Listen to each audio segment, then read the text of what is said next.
Hey guys, tonight we're stepping into a world of whispers, firelight and suspicion, a time when a crooked smile or the wrong herb in your satchel could get you accused of consorting with the devil. Yeah, you probably won't survive this. So, before you get comfortable, take a moment to like the video and subscribe, but only if you genuinely enjoy what I do here. And hey, I want to know, what city are you listening from, and what time is it where you are? Now, dim the lights, maybe turn on a fan for that soft background hum, and let's ease into tonight's journey together. The village smells like smoke, bread, and a little bit of livestock sweat. It's 1602, and you're not special. Yet, you're just one more thread in the tapestry of a small European village where everyone knows everyone, and gossip is basically currency. You walk the same muddy path each day, past the same lopsided cottages, nod at the same crooked old man who always seems to be carving the same piece of wood.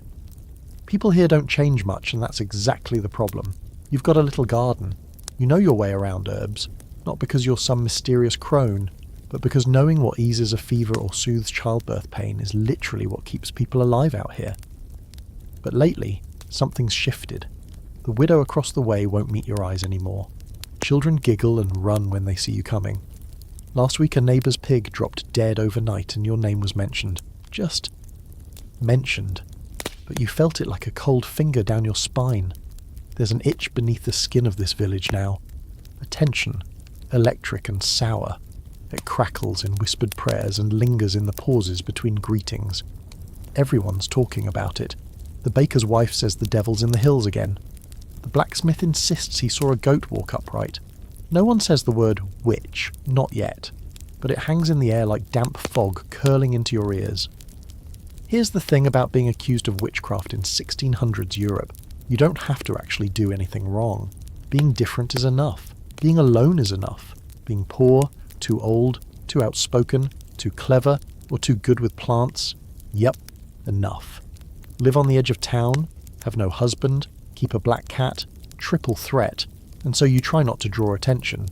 You walk slower, talk quieter. You stop leaving food out for the stray dog with the milky eye because someone might think it's your familiar. You bury your stash of dried mushrooms just in case. You even throw away the little bundle of herbs you tied with a red string, the one you kept to ease your nightmares. But still, you feel it building. You're not imagining it. In the last few years, the witch hunts have ramped up. Ever since the late 1500s, waves of trials and executions have swept through Germany, Scotland, France, Switzerland, anywhere people can blame their bad harvests and plagues on someone else. Witch. Panics are like forest fires. One spark and the whole thing can go up. Your village hasn't burned anyone yet, but you know others have. A friend's cousin in Trier was taken in the night, burned the next week. You heard she confessed to flying on a broomstick and kissing the devil's behind. Did she actually say it? Or was she just broken by the iron tongs? It's hard to know what's true anymore. You heard someone in the next valley was drowned to prove she wasn't a witch. Tied up and thrown in the river, if she floated, guilty.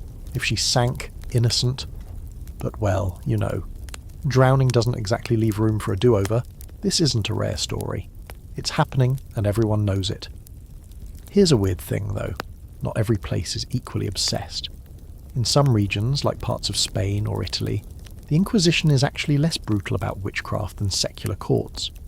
Meanwhile, small towns in Germany are going full scorched earth. Some villages lose over half their women. Historians still argue about why. Was it the Protestant Reformation? Climate anxiety from the Little Ice Age? Or just humans being really, really good at inventing ways to hate each other? One theory floating around modern scholarship is that economic pressure played a huge role. Your little village can only support so many mouths, especially after a bad harvest. Maybe it's not coincidence that the widow next door is being whispered about too, or that the midwife hasn't been called since that difficult birth last winter. Fewer people means more bread for those who remain. It's grim math, but it adds up in hungry times. So here you are, still free technically. But every creak of a floorboard behind you makes your shoulders tighten. Every cough from your hearth might be the last quiet moment before someone knocks. You start having dreams, dark woods, fires, running. Sometimes you wake up with your hands clenched into fists, nails digging into your palms. You know things aren't right, but you also know there's nowhere to go. Running makes you look guilty. Staying makes you a sitting duck. And all the while, daily life continues. You gather water from the well, eyes on your back. You trade a bundle of onions for a hunk of coarse bread, but the market woman flinches when your fingers brush. Your joints ache more than they used to. You used to chalk it up to age or cold, but now you wonder if someone will call it unnatural. One cold morning, the priest's sermon gets fiery. He rails against hidden evil, talks about Lucifer's brides walking among the faithful. People shift uncomfortably. You keep your head bowed, but you feel their glances like candle flames against your skin. You know what's coming. Maybe not tomorrow, but soon. Still, part of you refuses to be afraid. You know your work is good. You've saved lives, not ended them. The herbs you grow are old knowledge, passed down through generations. You remember your grandmother's hands, dirt-streaked and steady, tying bundles of lavender in the twilight. If that's witchcraft. Maybe you are a witch, but not their kind. It doesn't take much to be a witch these days. A wart in the wrong place, a dream you talk about too loudly, or a child who points at you while crying. All of it counts. It's the little things that pile up. You've started noticing them, the signs people cling to when they want to believe someone's guilty. That twitch in your left eye, clearly a hex. Your habit of humming to yourself when you cook, a summoning. The fact that you were born during a thunderstorm, oof. You're basically already dancing naked under the moon in their minds. That part about the thunderstorm, yeah, that's real. You were born in July during the loudest, wildest summer storm your mother could remember. That story used to be charming, a local legend. Now it comes with side eyes and muttered prayers. Because being born under certain stars on certain nights, or with certain marks on your skin, is no longer quaint, it's dangerous. And you do have a mark, just above your hip, something you've had since birth, a reddish patch that flares up when it's cold. You've always thought of it as a quirk. The local healer once called it a witch's teat, laughing as she did, but you both knew she was joking. Back then. Now, that joke could be Exhibit A. Here's the thing that really messes with your head. The people who believe this stuff aren't just fools. Some are deeply religious, others are scared, and some are just opportunists. If someone's property is valuable, a witch accusation can open the door for seizure. If a widow has no sons, no male protector, she's vulnerable. No husband, no defence. And too many women alone means too many targets. A deadly math again. And then there's the animals. Own a cat. Witch. Dog. Maybe. Owl. Definitely. You've kept a chicken that follows you around. A clever one with shiny black eyes and a strange little strut. You call her Magda. The kids think she's creepy. You've started hiding her when people visit. If someone's child falls ill and they remember the chicken staring at them, well, that's enough for suspicion. And it won't be the child they punish. It'll be you. And maybe Magda. Back then, people didn't believe in coincidences the way we do now. If your cow dies the day after you argue with your neighbour, you didn't just have bad luck. No, she hexed it. If hail ruins your barley but not hers, she controls the weather. And if your newborn dies after she touched it, even once, well, don't even wait for the tribunal. The whispers will finish what the law starts. In the minds of your neighbours there's a checklist, unofficial, inconsistent, and yet somehow universally known. Midwife? Check. Widow? Check. Lives alone? Check. Knows Latin or Greek? Big check. Red hair? Left-handed? Frequent dreams? Born with a caul? Lives. Near water? Walks outside at night? The more boxes you tick, the closer you get to the fire. It's like a game no one admits they're playing, but everyone knows the rules. Historians today still puzzle over how these ideas spread so fast and stuck so hard. Some point to the Malleus Maleficarum, the witch-hunting manual written back in the late 1400s. It laid out the signs, the tests, and even how to interrogate suspects. The book spread across Europe like wildfire. It was basically a bestseller in hellish circles, but others say local folklore mattered just as much. Old stories about witches stealing milk, riding brooms, and turning into crows. Fear always travels fast when it wears a familiar face. Still, not all scholars agree on what truly caused the explosion of witch paranoia. Some argue it was tied to male dominance reasserting itself during times of social upheaval. Others say it had more to do with plague and famine. Blame needed a name, and witches were convenient. There's even debate over whether the accused believed it themselves. Some confessed to flying. to summoning storms, to kissing devils shaped like goats or handsome men? Were they tortured into it? Or did the stories become so real that they started to believe them too? It gets weirder. One man in Bohemia was convicted because his potatoes kept growing better than his neighbours. Another woman was condemned for causing a millstone to crack just by walking past it. And in Scotland, someone swore his sheep began speaking Latin after a run-in with an old lady down the road. Latin-speaking sheep. Let that settle in. Your own village hasn't gone that far. Yet. But the checklist mentality is real. You're already marked, you just don't know it. Maybe it's the way you stare too long. Maybe it's your voice. It carries when you don't mean it to. Maybe it's the way your hands look too sure when you crush herbs, the way you seem to always know what root calms a colicky baby. Maybe they think no one should be that confident, unless they've struck some kind of dark bargain. And here's the cruel twist. The things that could save you, the gifts you have, the knowledge you've worked hard for, are the same things that could doom you. You know how to ease pain, stop bleeding, lower fevers. You can coax flavour from spoiled meat and keep a fire lit in the rain. But if you share too much, you're unnatural. If you keep it to yourself, you're selfish. Either way, you lose. You've started to notice the men watching more closely. Not just the priest, but the magistrate. He was friendly once. Now his smile is tight, his eyes sharp. You catch him glancing at your door as he walks past in the mornings. You used to offer him honeyed tea in the winters, when his joints ached. You stopped after he called your tinctures curious. He meant it as a compliment. Maybe. There's no safety in your silence, but there's danger in speaking too. You start walking with your head down. You speak only when spoken to. But your body remembers the tension. It hums in your shoulders and settles in your stomach like cold lead. Every night you double bolt your door. You tuck Magda into the shed. You whisper your own little prayer, one your grandmother taught you. Something about iron and ash and keeping the bad dreams away. Some part of you wonders, just a whisper, a passing breeze. What if the power were real? What if you could hex a neighbour, call the wind, summon something dark to protect yourself? Not that you would. But still. What if? It starts with a cough, of all things. Just a dry little hack from the miller's youngest. Something that wouldn't even merit a second glance in a normal year. But this is not a normal year. His mother, brittle and panicked, says it began after he played near your cottage, chasing that stray chicken with the odd eyes. You weren't even home. You were down at the river, rinsing out your linens. But that doesn't matter. By supper, 3 more villagers know. By morning, it's 15. And by nightfall, someone has scraped a faint symbol into your door. The next day, no one greets you at the well. So, who accuses you?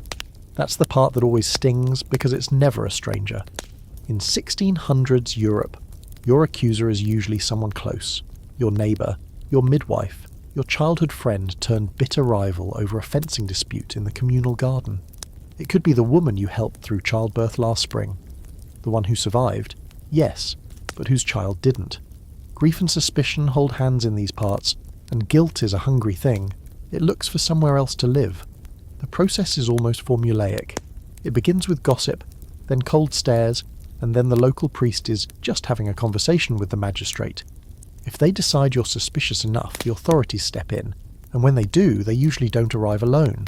3 men, 4, maybe, if they're feeling pious. They don't knock. They come with a list and they come with questions. The questions don't need to make sense. Has your cow ever gone dry without cause? Do your candles flicker when you speak? Have you dreamt of flying? Most people accused of witchcraft never stand a chance. The burden of proof isn't on your accuser, it's on you. And how exactly do you prove you haven't done something? How do you prove a negative? It's not like you kept a diary titled Days I Definitely Did Not Curse My Neighbours. The system doesn't want truth. It wants spectacle. It wants control. It wants to remind people that sin has a shape, and that shape might look a lot like your face. But let's zoom in for a second. Because sometimes, it's more personal than fear or religion. Sometimes the accusation comes from jealousy, revenge, or even spite. In Nördlingen, there's a case of a woman accused because she got the last jug of honey at the market. In Lorraine, a man accused his sister after she refused to lend him money. There's even a documented trial in Würzburg where a 10-year-old boy named his own grandmother. The boy later said he thought they'd just ask her questions. She was executed. This isn't folklore, it's history. You've started noticing that people don't even whisper around you anymore. They just pause until you pass, like your presence is static on a prayer. That old woman who once shared recipes with you now pretends not to hear your greeting. The man whose arthritis you soothed with nettle poultices clutches his rosary whenever you walk by. You're alone, and you know it. Whatever this is, it's been set in motion. There's a kind of theatre to the whole thing. Once someone accuses you, they need witnesses. So suddenly everyone remembers things. Funny little moments that now seem full of sinister meaning. The time your firewood wouldn't catch flame for a full minute. The day someone's dog growled at your shadow. That peculiar dream someone had 2 years ago where you were flying with bats. The stories don't have to be true, they just have to be repeated. And once they are, they settle like mould on old bread. Clinging, multiplying, impossible to scrape off. It's almost funny, in a bleak way. You've spent your life helping these people. You delivered their babies, nursed their wounds, kept their secrets. And now those same secrets are being twisted into knots around your throat. You remember fixing a tincture for the magistrate's wife, something to make her sleep. Now she won't look you in the eye. You remember sharing your last jar of honey with the shoemaker's daughter. Now she stumbles backward when she sees you at the edge of the market square. You think about saying something, marching into the chapel and demanding justice, but you know how that would go. You'd sound too angry. Angry women are dangerous. You'd sound too logical. Logic is unholy. You'd sound too afraid, and they'd call it guilt. Every path leads to the same place. In some places, like Bamberg or Ellwangen, accusations snowball. One name leads to another. A woman under torture says your name, then someone else says it too. The court calls it corroboration. You call it a nightmare you can't wake from. Entire communities have been wiped out this way. You read once that in the town of Gelnhausen, over 70 people were executed in a single year. Most of them women. One was 11. The worst part? Some of your accusers might believe they're doing the right thing. They're not villains in their own minds. They think they're protecting the village, saving souls, destroying evil. They clutch crosses and chant prayers while sending people to burn. They walk home after the trial and sleep soundly, convinced they've done God's work. And you? You go home and sit in silence. You crush chamomile between your fingers just to feel something soft. You watch Magda scratch in the dirt, her feathers fluffed out like armour. You wonder what it will be like when the knock finally comes. Because it will come. You've seen the signs. The last time someone was accused, old Marta, who died with her mouth sewn shut, you noticed the same build-up. The silence, the avoidance, the little offerings left outside the church, as if God could be bribed with bread to keep the evil away. You remember her face. You remember her scream. Now the whispers have your name. There's no thunderclap, no fire in the sky. Just a knock on your door, too early in the morning for it to be friendly. You're still tying your apron when it happens. It's soft, almost polite. 3 taps, but your body knows before your brain does.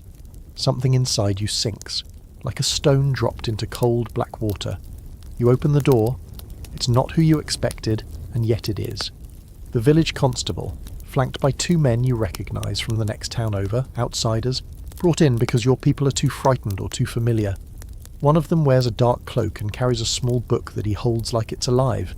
The other has a face like an old boot and fingers that tap against his belt like they're drumming out your sentence already. We've had reports, the constable says, not unkindly. You're not under arrest, not yet. You're invited, summoned, really, to come for questioning. Just a few things they want to clarify. No accusations, they insist. Just an inquiry. Your stomach clenches. You know the difference between a question and a trap. You ask if you can bring your chicken. They don't laugh. The man with the boot face actually writes something in his book, and so you walk with them. Past your herbs, past the drying strips of apple on your windowsill, past Magda, who clucks once and vanishes beneath the fence. The path into town has never felt this long before. People watch through slatted shutters. One woman crosses herself. A child calls your name, your real name, not witch, but is pulled away by her mother. This is how the witch craze begins. Not with storms and demons, but with an idea. A creeping doubt that spreads like mould across the edges of belief. Europe in the early 1600s is already a tinderbox. War is chewing at the borders. The Protestant Reformation has cracked the foundation of religious authority. The 30 Years' War is just around the corner, and people are terrified. They're terrified of losing control, terrified of divine punishment, terrified of each other. Witchcraft becomes the scapegoat of the age. You see, unlike famine or war or plague, witches are tangible. You can point to them, tie them to a post, blame them for everything that's wrong. It's easier to light a fire under a woman than admit your crops failed because of frost or poor planning. It's more satisfying to accuse a midwife of murder than to face your own child's weakness. In an age that's obsessed with sin and salvation, someone must be responsible, and that someone is usually female, old, unmarried, or just a little too sharp for comfort. You're led to the small room behind the chapel, where the inquest is already waiting. There's a priest, Father Olin, who used to give you apples as a child, and a magistrate whose name you've never learned but whose eyes are grey and too bright. The man with the boot face introduces himself at last, Master Velt, examiner of deviant behaviour. It's as gross as it sounds. They offer you a stool. It creaks beneath you like a bad omen. What follows isn't a trial. Not yet. It's a dance. A dangerous, exhausting dance full of questions you can't answer right. Have you ever spoken with spirits? Number, but you've lost family, yes. Didn't you pray to see them again? Yes. Would you say you've had visions? Number, and dreams? Yes. Of what? Birds, black ones, crows. Crows are harbingers, are they not? You guess they are. So you admit to a connection with signs of ill fortune. You blink. You've walked into a maze with no exits. Your answers are written down carefully. Every hesitation is noted. Every stammer becomes a symptom. They ask if you've ever owned a toad.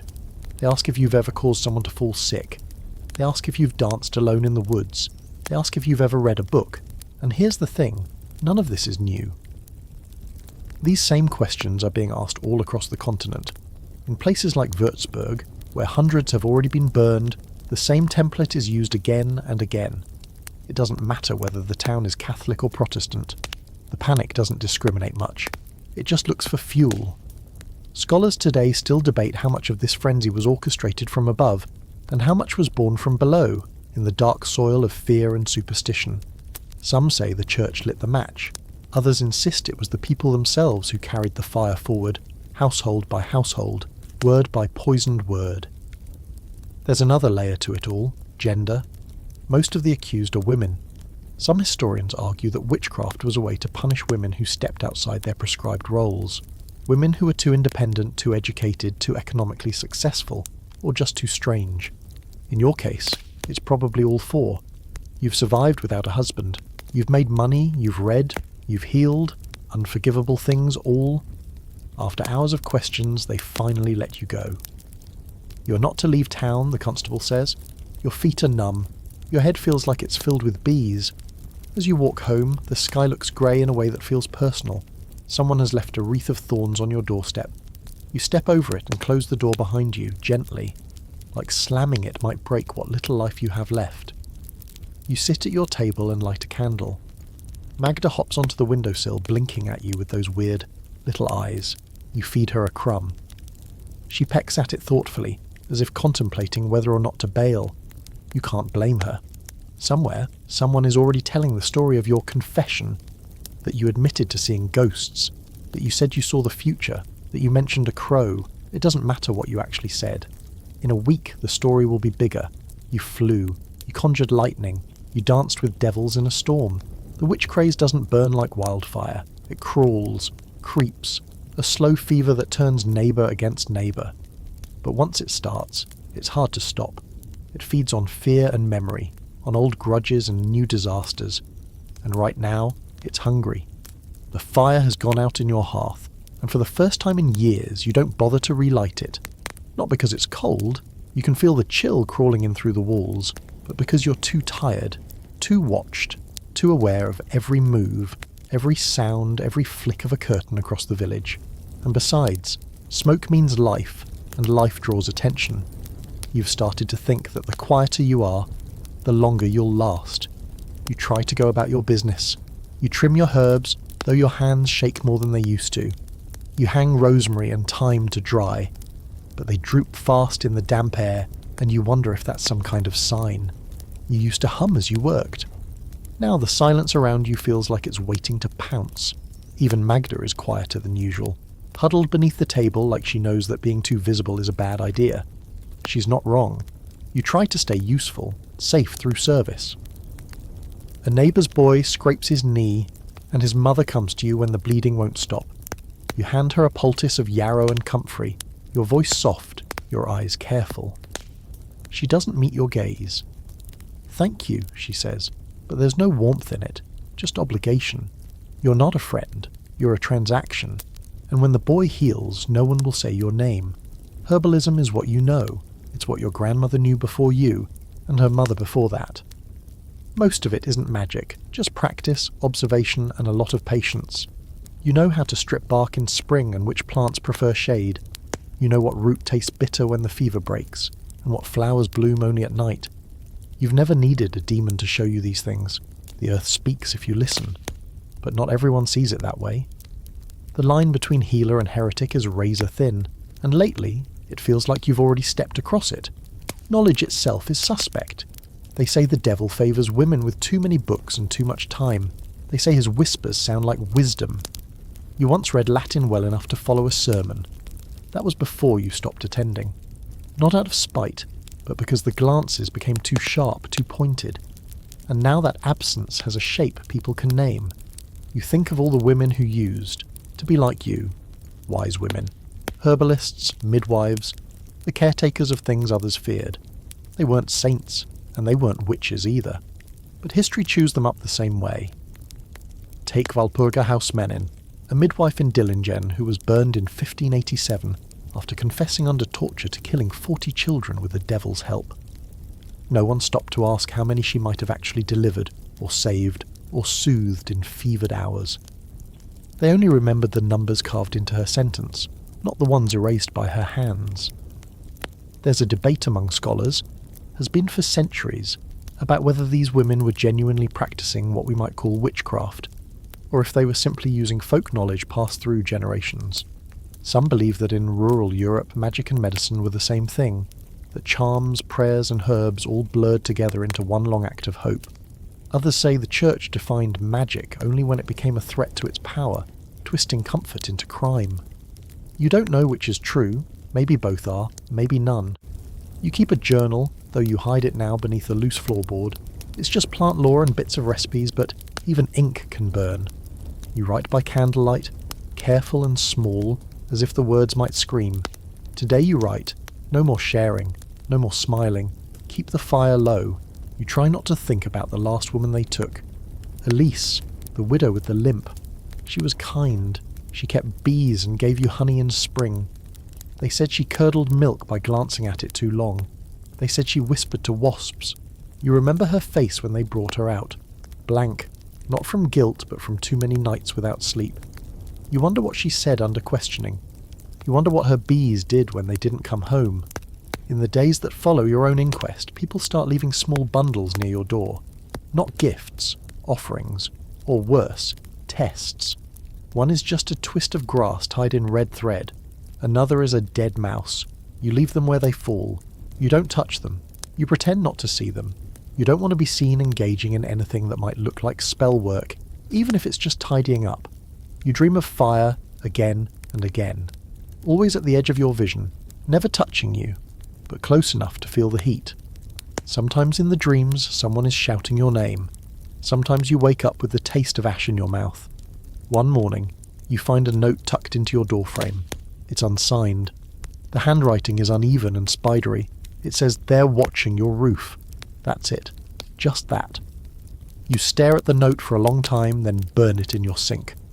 Not because you're hiding anything, but because leaving it might look like you're receiving messages, and that's all it takes. You begin to hear the whispers about your remedies.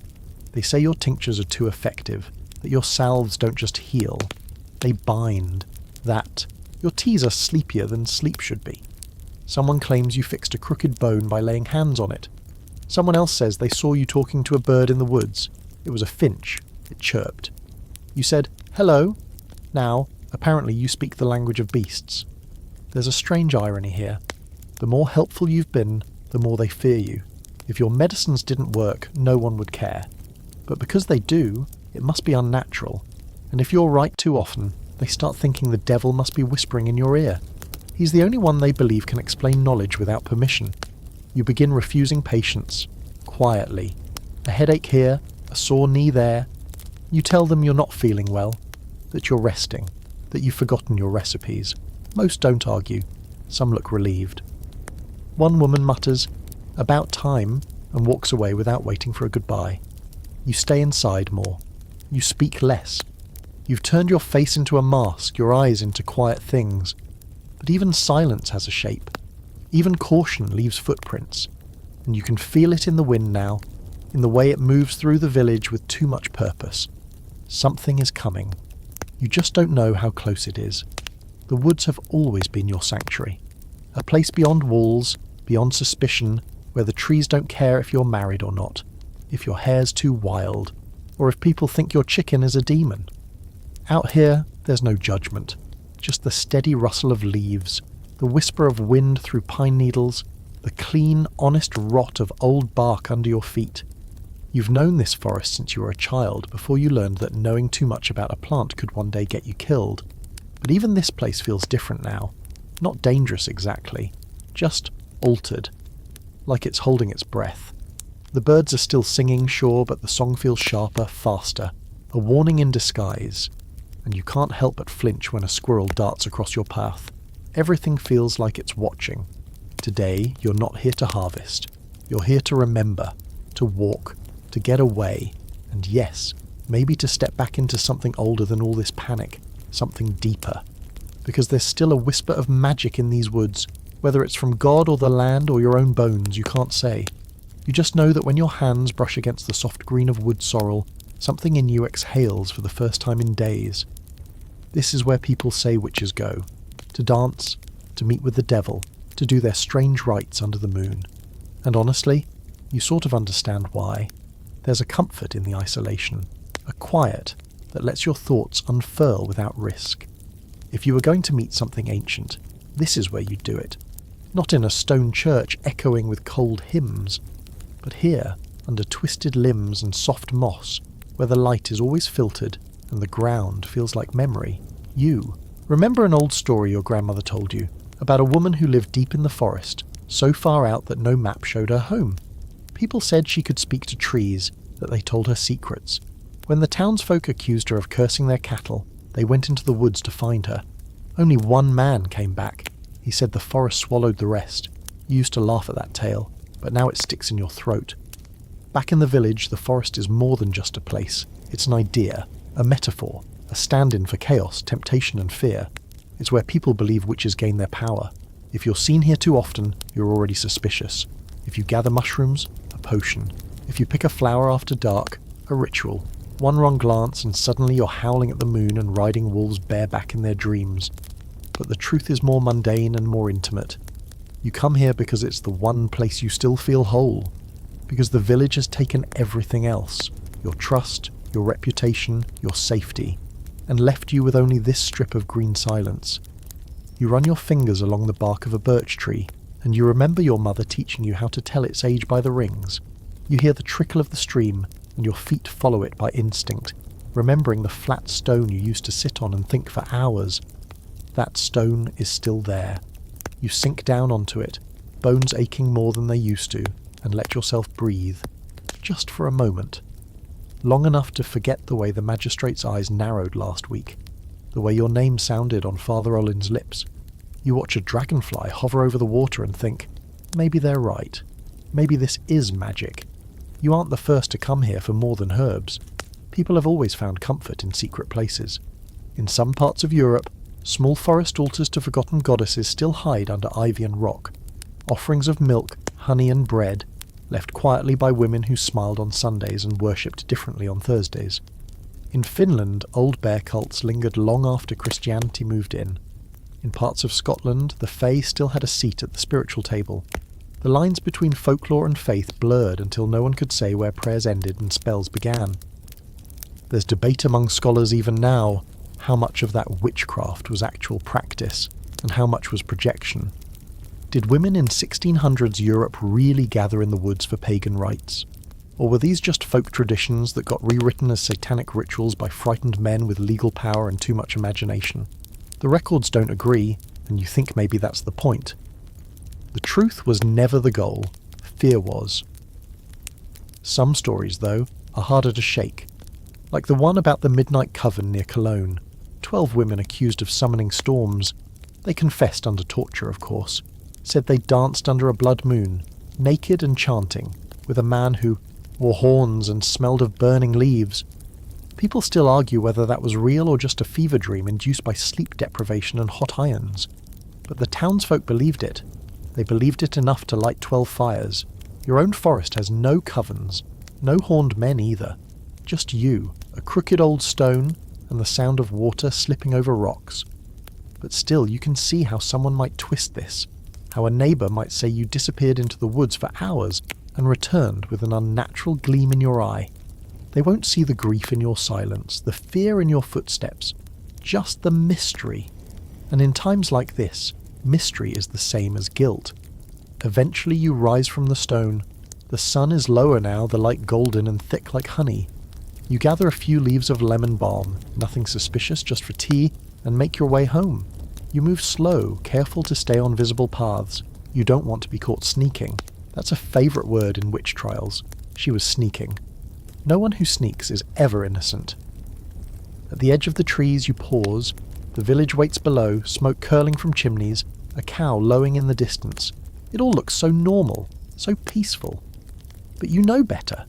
You know that behind those doors suspicion brews like spoiled cider. You know that your name is still passing from mouth to mouth like a curse. You adjust your shawl, square your shoulders, and step back into view. Because you still have to live here, at least for now. And if the forest is the last place that still knows your name in kindness, so be it. Let them think you're strange. Let them whisper. You'll take your peace where you can find it, even if it only lives in the shadows. They arrive in a wagon so dark and narrow, it looks more like a coffin on wheels than a carriage. You hear the iron wheels before you see them, grinding against the dry dirt like a blade across bone.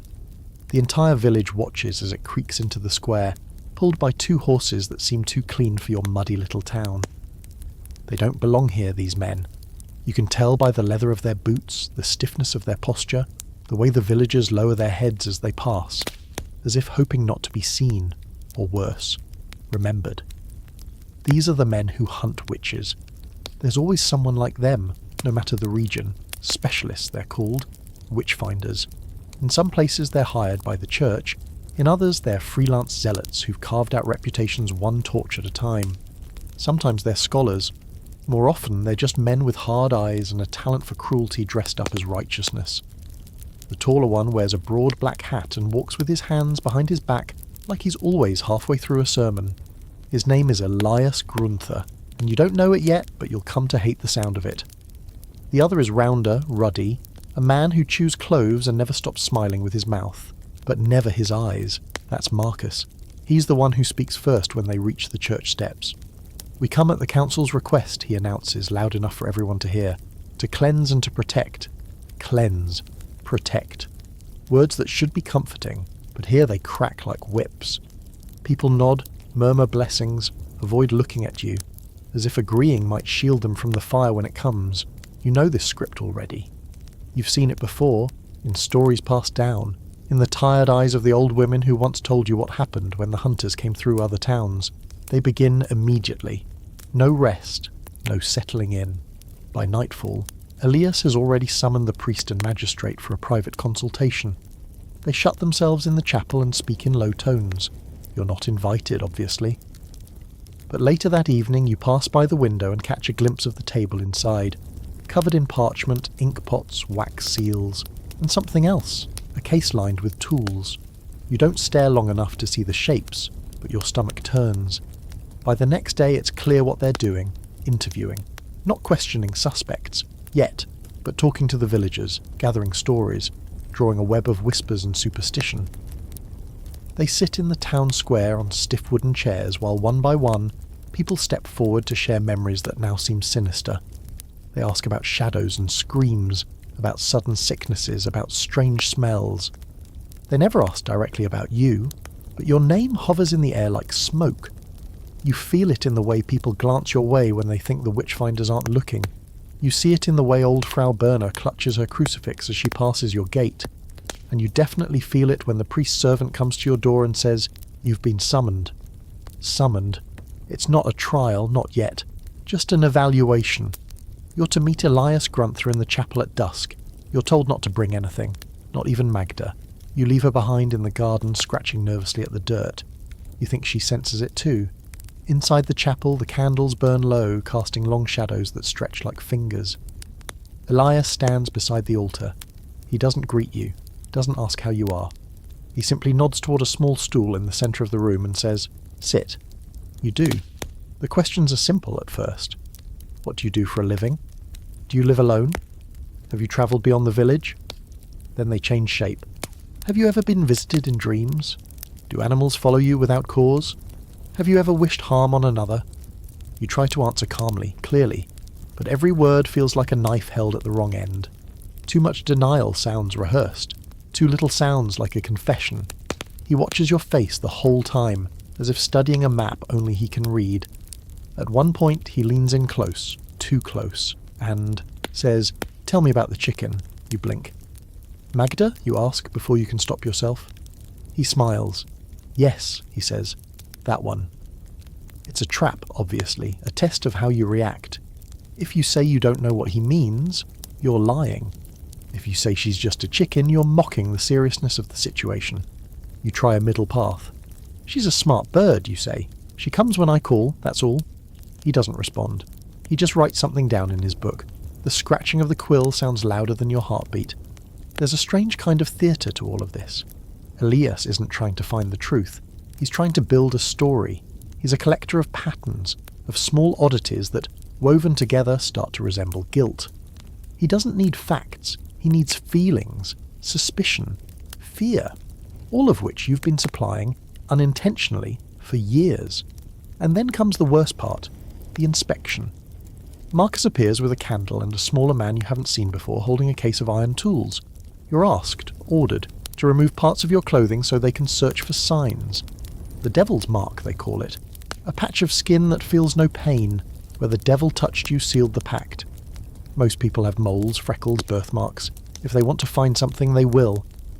You hesitate, and Elias raises an eyebrow. "If you refuse," he says, "we have legal authority to proceed by force." So you comply. There's nothing dignified about it.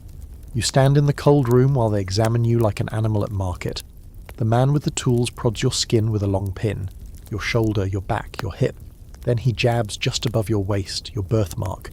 You wince, but it's too late. "No pain?" Elias asks. You start to object, but Marcus shakes his head. "She flinched," he says. "Slightly." Elias sighs, disappointed. So close.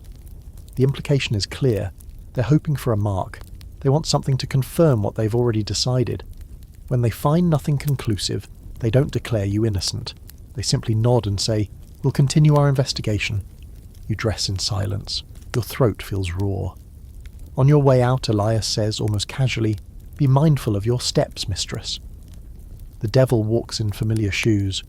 Back home, you collapse onto your cot, still fully clothed, heart racing. Magda nestles beside your leg, unusually quiet. You want to believe that this is the worst of it, that the storm has peaked. But in your gut, you know better. This is only the beginning. The witchfinders are here, and they're not looking for truth. They're looking for fuel. You knew it would happen. You could feel it in the way the wind pulled at your shutters that morning, in the stillness of Magda's feathers as she stood unmoving beside the hearth. Still, when the knock comes, it feels like a betrayal. 3 hard raps. No hesitation this time. They aren't pretending anymore. You already know it's not a request. You barely get the door open before the men step inside. Grunther in front, his hat casting a long shadow across your floor. Marcus follows, holding a thick rope and a paper sealed with wax. He doesn't even read it aloud. He just says, "You've been accused by 4 individuals. You are now under official suspicion." The world tilts. It doesn't matter who accused you. Not anymore. 1 name was bad enough. 4 is a death sentence waiting for punctuation. You don't cry. You don't scream. There's no time. They bind your wrists before you can even say goodbye to Magda. and she squawks sharply, offended, perhaps even afraid. You glance at her once, and the last thing you see before the door closes behind you is her tiny black eyes locked on yours. They walk you down the village path with a quiet efficiency that makes it worse. No yelling, no mob, just the scraping of your boots in the dirt and the sound of children being pulled indoors. Curtains flutter shut like wings. And still, somehow, you notice the small things. The smell of fresh hay, the uneven beat of Marcus's steps, the crooked smile on Elias's face as he leads the way like a conductor, preparing for the first note of a familiar song. They take you to a small stone building just off the square. Not a jail exactly, but close enough. It smells of damp straw and iron.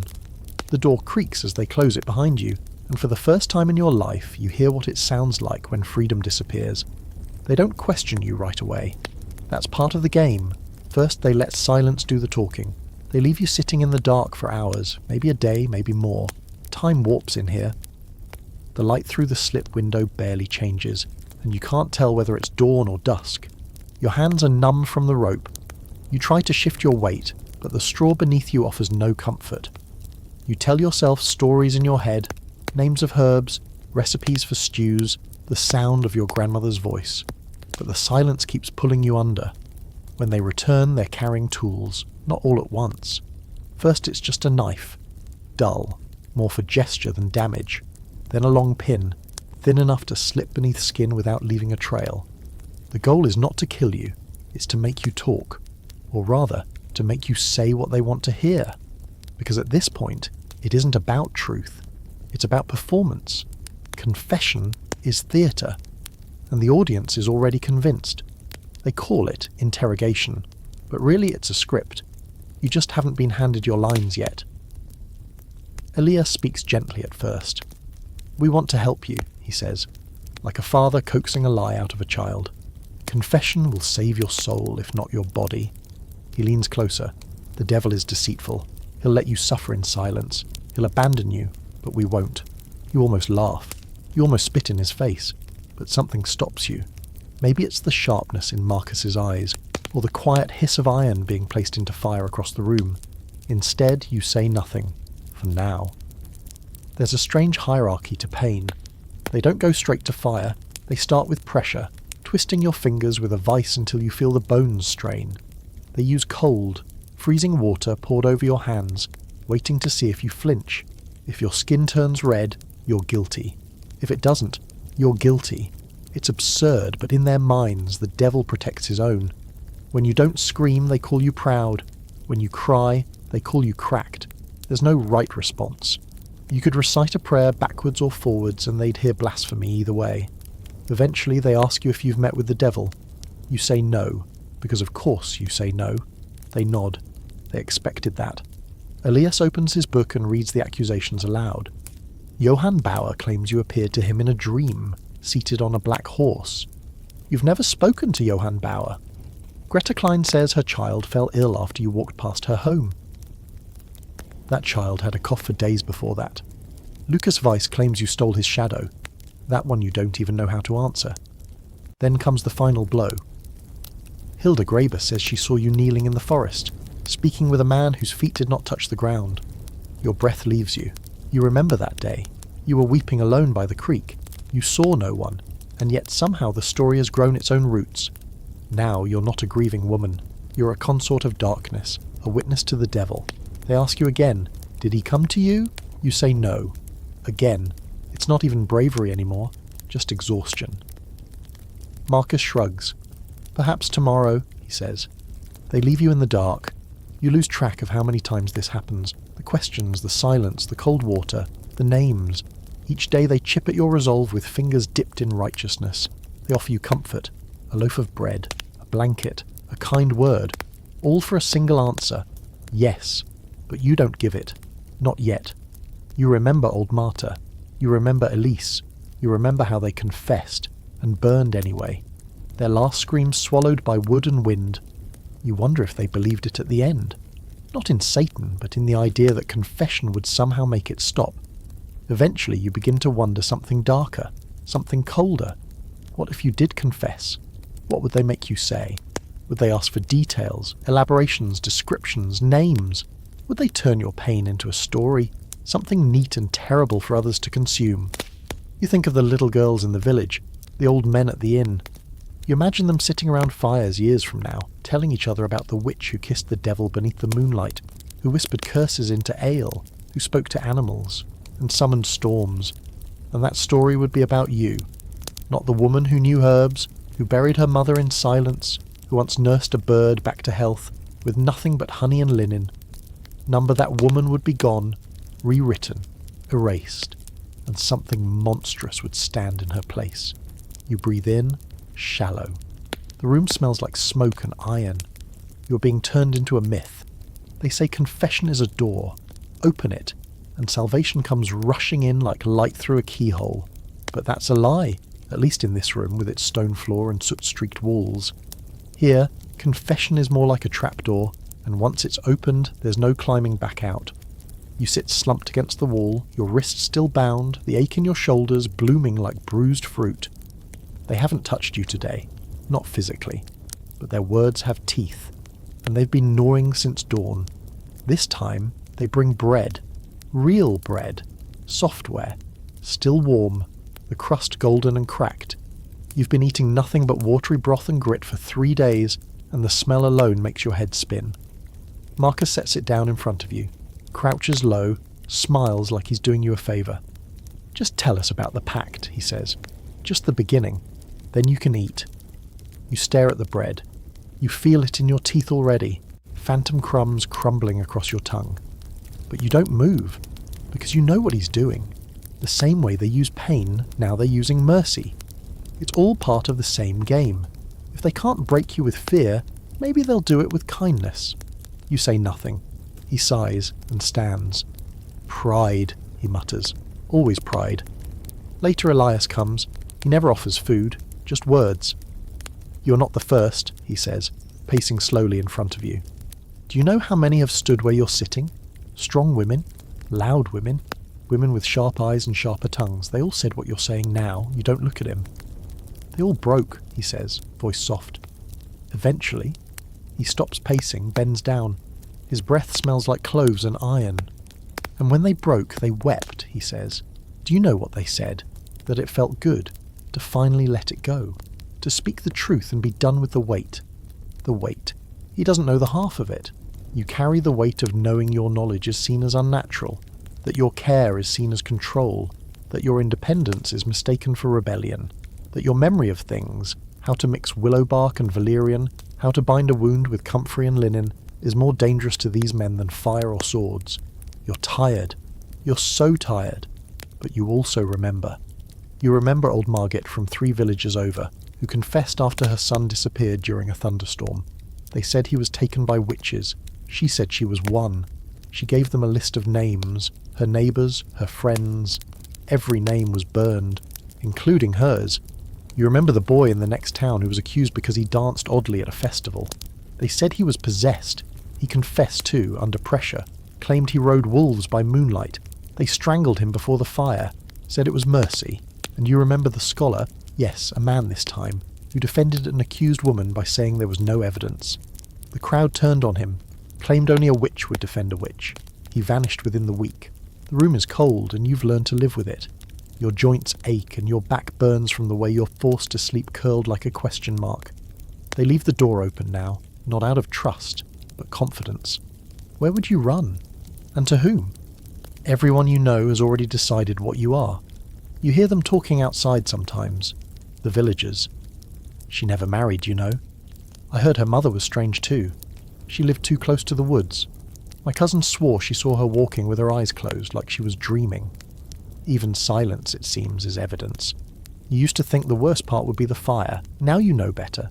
It's the slow erasure, the way they strip you piece by piece from yourself, until what's left is only what they've built in your place, the shell of you, a collection of strange glances and wilted herbs, a name whispered with fear. And yet, somehow, you still resist. You don't say the words they want, not because you think it'll save you. You know it won't. You resist because you still believe there's something worth holding on to, that somewhere beyond these walls, beyond the soot and suspicion, there's still a piece of the world that knows you're not what they say. Then comes the night they bring in someone else. You hear her before you see her, a shuffle of tired feet, a sob caught in her throat. She's younger than you, barely more than a girl. Hair tangled, lips cracked from thirst. They push her into the cell next to yours, and you catch a glimpse of her face as she collapses against the wall. She looks like someone you used to know. Your cousin, maybe. Or the girl who sold eggs in the next village. Her name is Lenny. She's accused of cursing a well after her brother drowned in it. The water turned bitter, they said. Sour.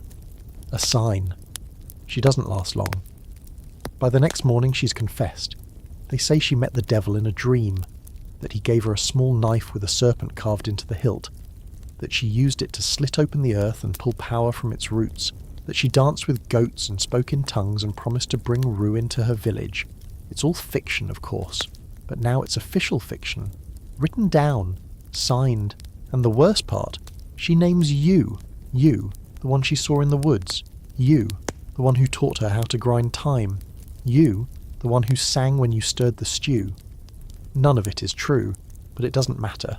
They read it to you, aloud, and then they wait. Well, Elias asks, shall we begin again? You close your eyes. The air tastes of damp earth and burnt ash. You feel the bruises along your ribs like fingerprints from another life.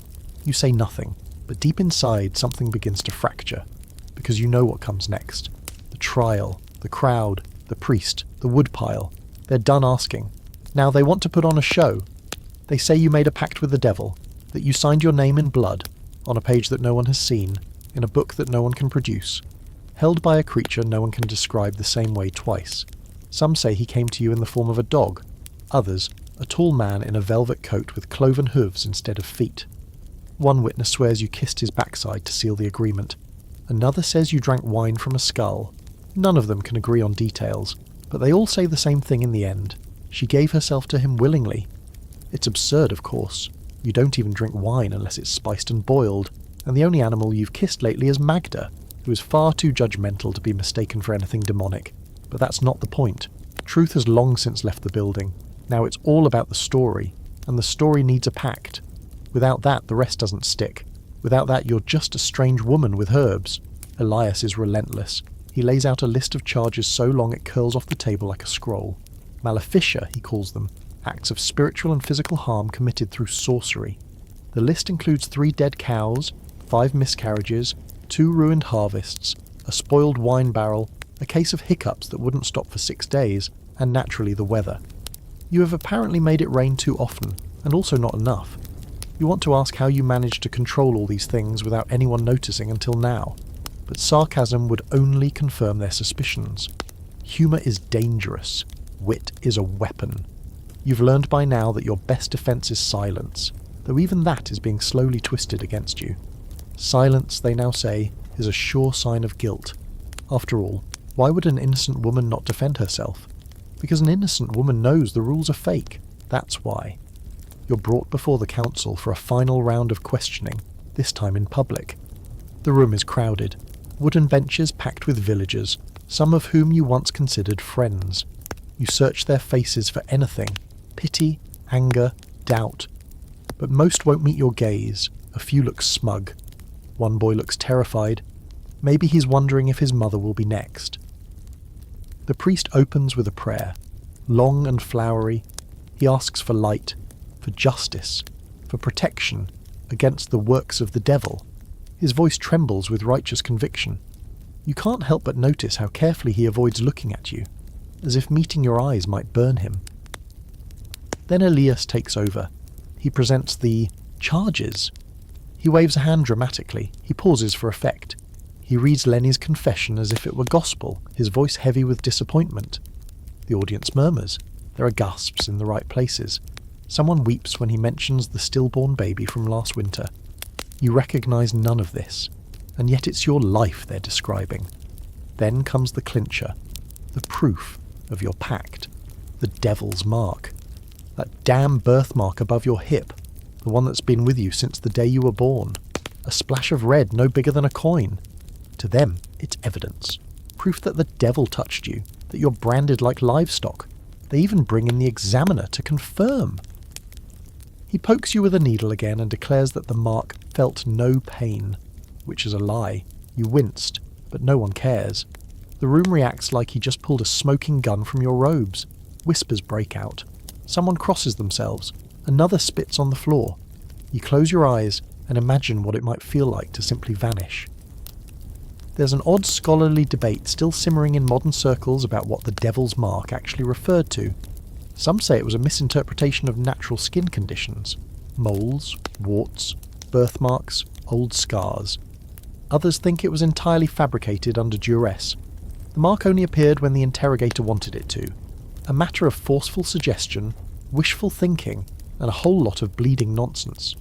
Some even argue that the idea of the pact itself was borrowed from older folklore, medieval tales of men selling their souls in Faustian exchanges, but refocused on women to keep them in line.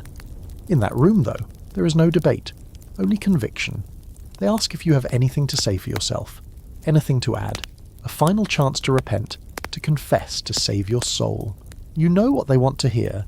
The words line up in your mouth like frightened children. Yes, I did it. I met him. I danced. I cursed. I kissed. I burned. But you don't say them. Instead, you take a breath and speak only this. I am not what you say I am. It isn't a defense. It's a eulogy. The silence that follows is deafening. No one claps. No one shouts. They just watch. And you realize that in their minds, you are no longer a person. You're a symbol, a warning, a story they'll tell their children to keep them obedient. The sentence comes quickly. You're to be executed at dawn, burned at the stake for crimes against God and man. Your body to be reduced to ash so that your corruption may not spread. They don't even flinch when they say it. You're escorted back to your cell, this time with heavier chains. The guards don't speak. One of them won't even look at you. The other hums a hymn under his breath, something about salvation and rivers of fire. You wonder if he'll be the one to light the pyre. In the corner of your cell, a single candle flickers. They left it there, maybe as a joke, maybe as a courtesy. You stare at the flame and try to remember every warm thing you've ever known. The way fresh bread smells in winter, the heat of the sun on your neck during harvest, Magda's feathers, soft and absurd beneath your fingers. You won't see any of it again. They say the devil came to you, that you made a deal, but you know better. The only deal made here was between fear and power, and the cost was your life. It's almost funny how much concern they show for your soul now that they've signed your death warrant. All at once the priests appear softer, the guards more polite, as if execution is just a difficult parting, and not the murder it is. You're given a crust of bread and a small cup of wine, for comfort, they say. But you know what it really is. The ritual before the ritual. The easing of the conscience before the fire. They send in Father Olin before dawn. You knew him once. He taught you your first psalm. He let you eat sugared almonds from the offering plate when you were 7. He's thinner now, older. His hair gone silver at the temples. And today, he's here to save your soul. He steps into the cell like a man walking through fog, expression unreadable. My child, he begins, because of course he does. You say nothing. He kneels beside you, as if to pray, and takes your hand. His fingers are cold and dry. The body is mortal, he says, but the soul is eternal. If you confess, the Lord may forgive you even now. You look him in the eyes, and you see something there. Not certainty, not hope, but doubt. The tiniest flicker of it, hiding beneath his robes like a mouse in a church. You wonder if he believes any of this anymore, or if he's just playing the part he's always played, too deep in the story to step out of it now. I did not meet the devil, you whisper. No pact, no spells, no marks but those given by the world. He bows his head. Is it shame or exhaustion? Then may God have mercy on you, he says. And just like that, he's gone. They don't let you walk alone. You're flanked by guards, wrists bound, feet dragging. You don't bother pretending to be brave. What would be the point? This is not a moment for dignity. This is a stage. And you, unfortunately, are the entertainment. The square is already crowded. People packed together like firewood, shivering with excitement or fear. It's hard to tell the difference. Children perch on shoulders. Elders lean on sticks. There's a man selling roasted chestnuts, because apparently executions pair well with snacks. In the centre stands the pyre, built high, stacked neat. Someone took their time with it. The wood is dry, and beneath it packed straw. You notice the little things, the way the rope has been coiled around the post, the way the nails are fresh. This has been prepared. Maybe for days, maybe longer. This is not spontaneous justice. This is planned. Spectacle. Elia stands nearby, arms crossed, face unreadable. Marcus is smiling again, the kind of smile that doesn't reach the eyes. You're walked up to the platform, your feet barely lifting from the ground. The rope around your wrists is cut. Another is tied around your waist, securing you to the post. No one looks you in the face, except one girl. She can't be more than 12. Her dress is too big, her hands stuffed into her sleeves. She watches you, eyes wide, unblinking. You wonder if she's the next you, or the next Lenny, or if, by some miracle, she'll grow up in a world that no longer burns its women alive. Elia steps forward and reads the charges again, as if the crowd needs a reminder. He talks of sin, of Satan's lies, of the corruption that threatened their village. He speaks with a voice that could start a war. People nod. Someone says, Amen. You feel the breeze shift against your face, the smell of wood and ash. Somewhere nearby, a raven caws. The sky is a pale grey, heavy with unspoken things. They ask if you have final words. You nod, and then you say, You're not safer without me, just emptier. No one claps, but someone, somewhere, gasps. They step back. The torch comes forward. Marcus is the one to hold it. You close your eyes, but the fire doesn't come right away. They wait. A priest begins to chant something in Latin. A woman begins to cry. Someone in the crowd vomits. Another child asks too loudly, Why is she still standing there? Then, at last, you hear it. The sound of straw catching. A hiss. A crackle. The slow birth of flame. It starts low, licking at the base of the pyre. You feel it before you see it. The heat creeping toward your feet like a cruel sunrise. Smoke curls upward, stinging your eyes, slipping down your throat. You cough, you gag, and the crowd holds its breath. But here's the strange thing. You don't scream, not yet, and it shakes them. Some turn away, others stare harder, as if willing you to break, but you don't. Not because it doesn't hurt. Oh, it does. But because you refuse to give them that sound, that one last bit of power. Instead, you focus on the scent of burning time. Someone in the crowd must be holding a bundle, or maybe it's your imagination. Maybe you've conjured it to carry you home. You think of Magda. You think of the forest. You think of the girl who watched you and wonder what stories will be told about you now. Will they say you floated above the flames, that you turned into a bird, that you cursed the town with your final breath? Or will they forget you entirely? Some historians argue that these executions had less to do with belief and more to do with power, that burning witches wasn't about purging evil, but about maintaining control over women, over medicine, over truth. Others claim it was mass hysteria, collective fear, grief transmuted into violence. A few even believe that, in rare cases, the accused did believe themselves to be witches, shaped by trauma and expectation. None of it matters to you now. The flames rise. Your world narrows to smoke and light and heat. Your vision blurs, and for one breathless moment, you see the outline of something in the sky. Not a demon, not a saviour, just the shape of a bird wheeling overhead. Maybe it's a raven, maybe it's Magda, or maybe it's just your story, finally breaking free. There is no grave, no marker, no cross. When the fire finishes its work, there's little left to bury, some blackened bone maybe, or a half-melted buckle from your shoe. The ashes are swept up by men with stiff faces and stiffer brooms, shoveled into a pit at the edge of the woods, the same woods they feared you walked into freely. The wind does the rest. By dusk it's as if you were never there at all. But the trial doesn't end with your death. No, the real theatre carries on, like an encore no one asked for. People gather in the chapel, the tavern, even in their kitchens, swapping versions of the story like worn playing cards. Some say you floated above the fire and vanished in a column of smoke. Others insist the flames turned blue, a sure sign of sorcery. One man claims he heard a voice whisper in his ear as the smoke rose, "I will return." None of that happened. But it doesn't matter. In the 1600s Europe, Trials are as much about myth-making as they are about law. The accused becomes a parable, and the facts get filleted for dramatic effect.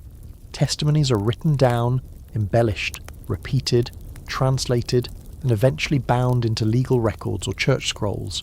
And once your name is inked on one of those pages, you become a symbol, a warning, a cautionary tale to keep young women quiet and old women afraid. The actual court records are thin, just enough to justify the pyre. A few lines about maleficium, unnatural knowledge, demonic influence. Lenny's name is written next to yours, her confession folded into your file like an afterthought. Her own case continues next week. Now that she's given them what they wanted from you, they no longer need her alive.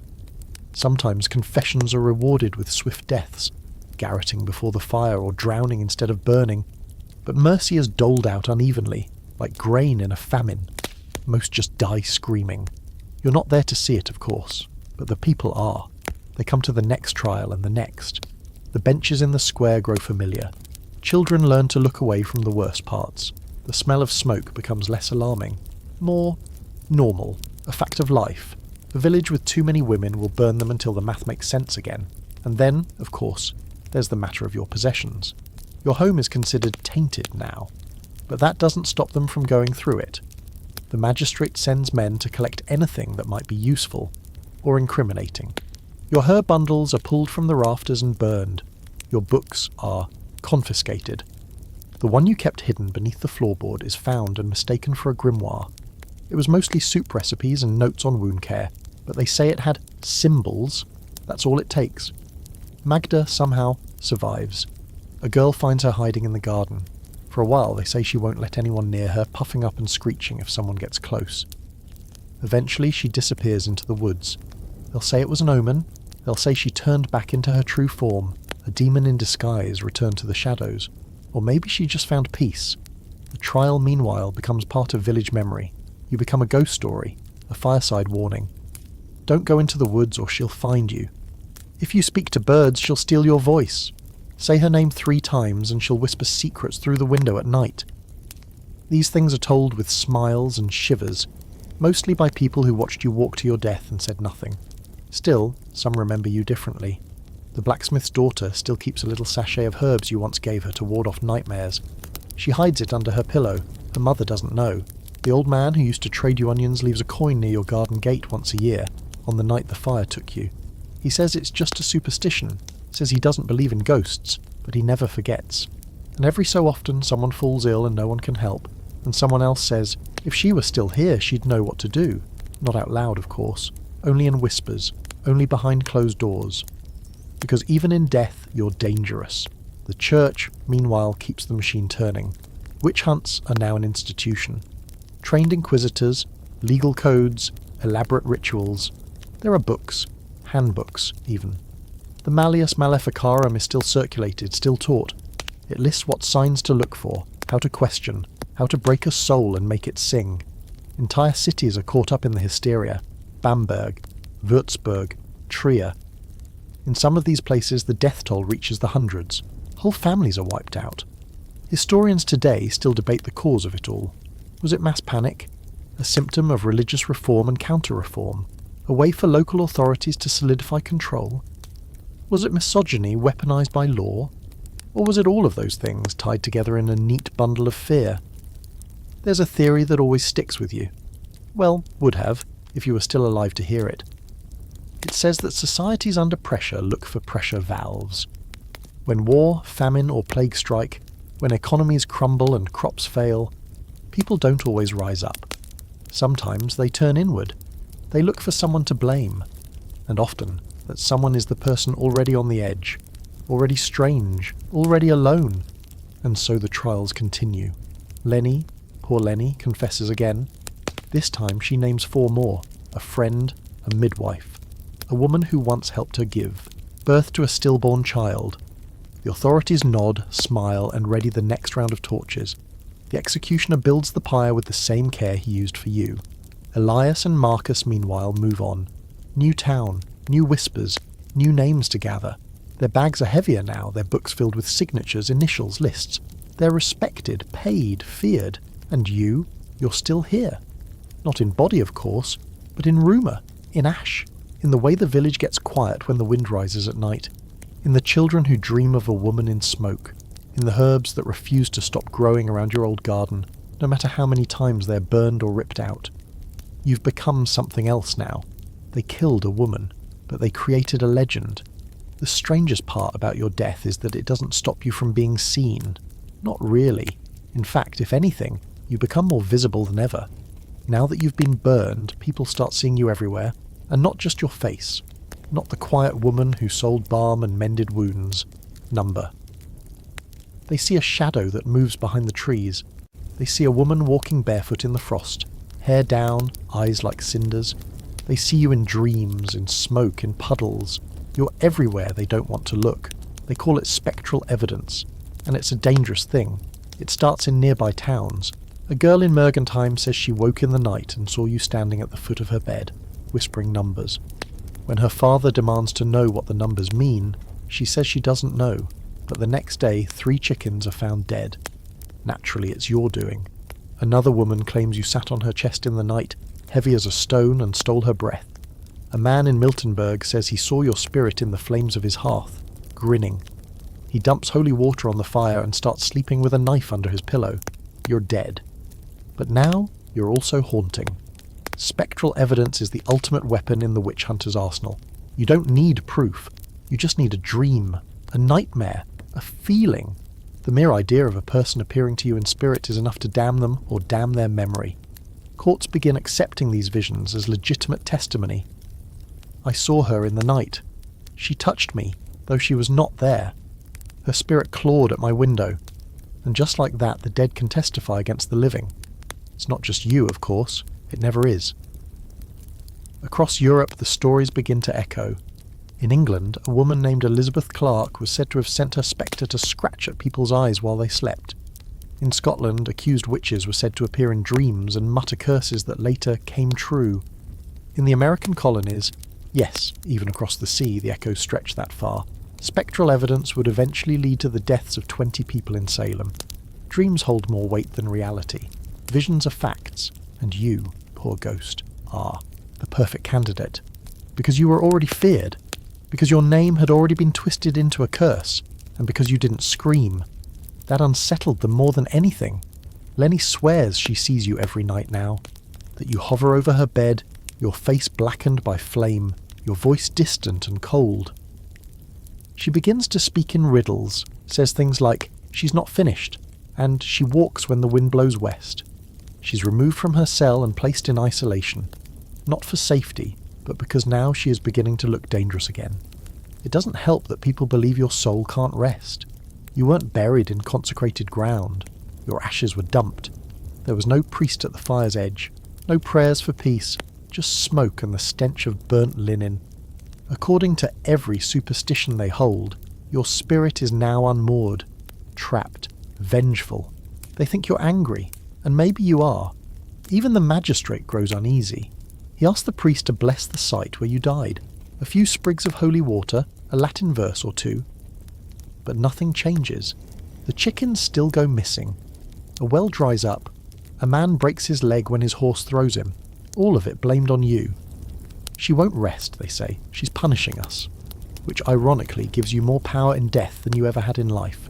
You remember, well, you would, how often you were dismissed, spoken over, smiled at too sweetly. How your knowledge was feared but never respected. Now, though, they recite your name like a spell. They wear charms to keep you away. They light candles and mutter prayers when passing your home, which still stands, crooked and empty. No one wants to live in it. One boy swears he saw a woman in the window. Another says he heard humming. Eventually, someone boards up the door. That doesn't stop the stories. Spectral evidence becomes so common that even the church begins to question it. Eventually. But not before the damage is done. In some regions, priests argue that dreams are too unreliable to convict someone, that Satan can manipulate even the purest heart. But others double down. If Satan uses her likeness, then she was his. That's the logic. If your spirit is being seen, it must be because you belong to the devil. Even your ghost is guilty.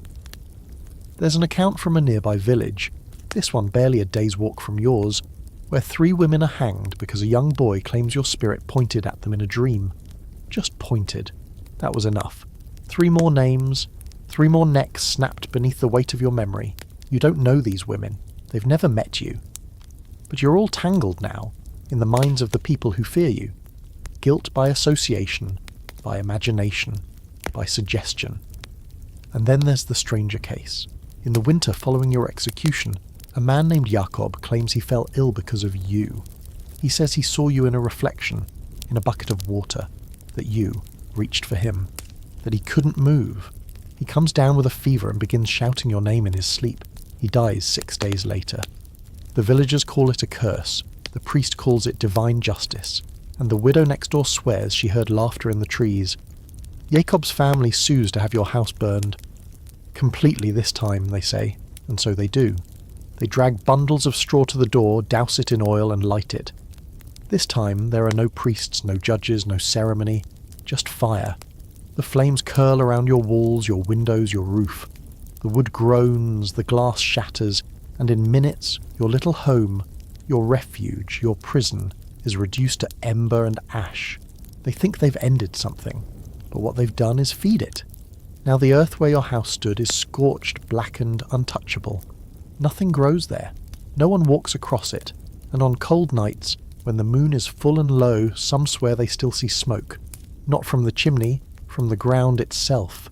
Spectral evidence begins to fade from legal use in time, after too many false accusations, too many dead. But in the minds of the people, it lingers. It always does. Because the fear of you is more powerful than the truth of you. Because they'd rather believe in a vengeful ghost than a wronged woman. And so, your story mutates. You're no longer just a witch. You're a shadow.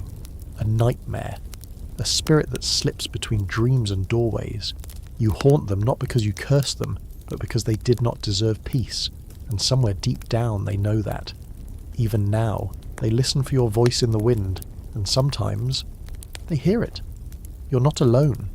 That's the part the stories forget to mention. The truth that gets lost under the piles of ash and the fear-soaked sermons. Because for every woman who stands at the stake, there are others behind her, and in front of her, and beside her. Not all of them die, but many do. Some are burned, others hanged, others drowned in rivers that were supposed to cleanse them of sin, and some just vanish, into woods, into caves, into whatever cracks the world has left for women who are too stubborn, too skilled, or too loud. Your story is not an isolated tragedy. It's a thread in a much larger weave, a dark, twisted tapestry of bodies and names, many of which are already forgotten. Across Europe the numbers are staggering. Germany alone accounts for tens of thousands of accusations. Switzerland, Poland, Scotland, France. Every region, every village, every faith finds its own rhythm for the ritual. Some are methodical, with court records and stamped confessions. Others are messier, angrier, fueled by mobs and torches. But the outcome is the same. Flame, rope, water, silence. You're part of a grim sorority now, one you never asked to join. Walpurga Hausmännin, a midwife from Dillingen, burned in 1587 after confessing to murdering infants with demon powder. Anna Goldie, the last official, witch, executed in Switzerland in 1782, accused of bewitching a child by hiding needles in her food. Or the unnamed woman in Scotland whose only crime was being the midwife present when a noblewoman miscarried. She was drowned. The noblewoman remarried within the year, and it's not just women either. Men are accused too, children, the elderly. In Bamberg, a 13-year-old boy named Hannes is burned because he admits, after torture, to flying through the night on a stick given to him by a neighbour. In Trier, entire families are wiped out house by house. At the height of the panic, no one is safe. You'd think something so widespread would spark resistance, but fear is a powerful silencer. A village that loses a dozen people to fire will still show up for the next execution, clutching their rosaries, convinced that this one will finally end the curse. Some officials even get addicted to the power. In Würzburg, Prince Bishop Philip Adolf von Ehrenberg oversees hundreds of executions. He considers it righteous, cleansing, holy work. And when the crowd roars as another pyre is lit, it's not grief you hear, it's relief. Thank God it wasn't me. But there are cracks in the system, small ones at first. A judge here, a scholar there, beginning to question the methods. In Amsterdam, a physician examines a so-called witch's mark and declares it a natural cyst. In France, a legal scholar dares to write that torture should not be admissible in witch trials. Their voices are drowned out by the sound of flames, but they exist. You'd like to think that maybe your death helped tip the scale, that someone saw your face, remembered your hands, the way they moved over wounds and bruises, and thought, that can't be evil. Maybe the girl who watched you on the day of your execution tells a different version of your story to her younger sister. Maybe she says you were wise, not wicked, that you were punished for knowing too much, not for cursing too many. Maybe she grows up thinking twice before pointing a finger. Not every witch is burned. Some run, some hide, and some fight back, not with fire or spells, but with silence, with defiance, with a refusal to confess to things that never happened, and that, in this world, is rebellion enough. There are stories of women who faked madness to avoid execution, of midwives who disguised themselves as men to keep practicing, of herbalists who buried their tools in the forest and passed down their knowledge in lullabies and songs. Resistance, when it comes, looks like survival. In some places, accused witches are spared, but only because they give up names, friends, sisters, daughters. It's the cruelest trade, your life for someone else's, and the guilt doesn't end with the fire, it lives in the survivors, eating them alive. That's another thing the history books often miss, the after. What happens to the people who watch you die? What happens to the woman who turned you in? Lenny. She's still in the village. She's different now, hunched, quiet. Her hands shake. People don't speak to her much, but they keep their distance, as if some of your ghost rubbed off on her. She gave them what they wanted and saved herself, temporarily, but the cost is written across her face. Sometimes in the market she whispers to herself. Sometimes she stares at nothing and mutters your name. She won't last long. They'll find a reason. She's cursed. She's mad. She's been touched by the one who came before. The pattern repeats itself. The fire eats in a circle, and when it runs out of victims, it eats its own. And then there are the children. What do they learn, watching all this? They see the price of speaking up, of being curious, of walking alone, and so they begin to shrink themselves. The girls stop asking questions. The boys learn to be afraid of women who don't smile enough. It's not just a body that dies when a witch is burned. It's a little piece of everyone's freedom. Still, even under all that fear, even buried beneath sermons and soot, something resists. A woman plants yarrow at night behind her shed. A girl hums a tune her grandmother taught her, a lullaby that's also a healing spell. A midwife teaches her apprentice how to feel for the pulse of a child in the womb, how to turn a baby before the cord strangles it. None of them call it witchcraft, but you'd recognise the movements. In secret, the knowledge lives on, and eventually in some places the trials begin to fade. Not everywhere, not all at once, but slowly. The fires grow fewer, the accusations lose weight. People begin to realise that bad luck doesn't always need a scapegoat, that a failed crop might just be a failed crop, that a strange woman might just be a strange woman, not a witch. But it takes time, and too many die before that shift comes. You, included.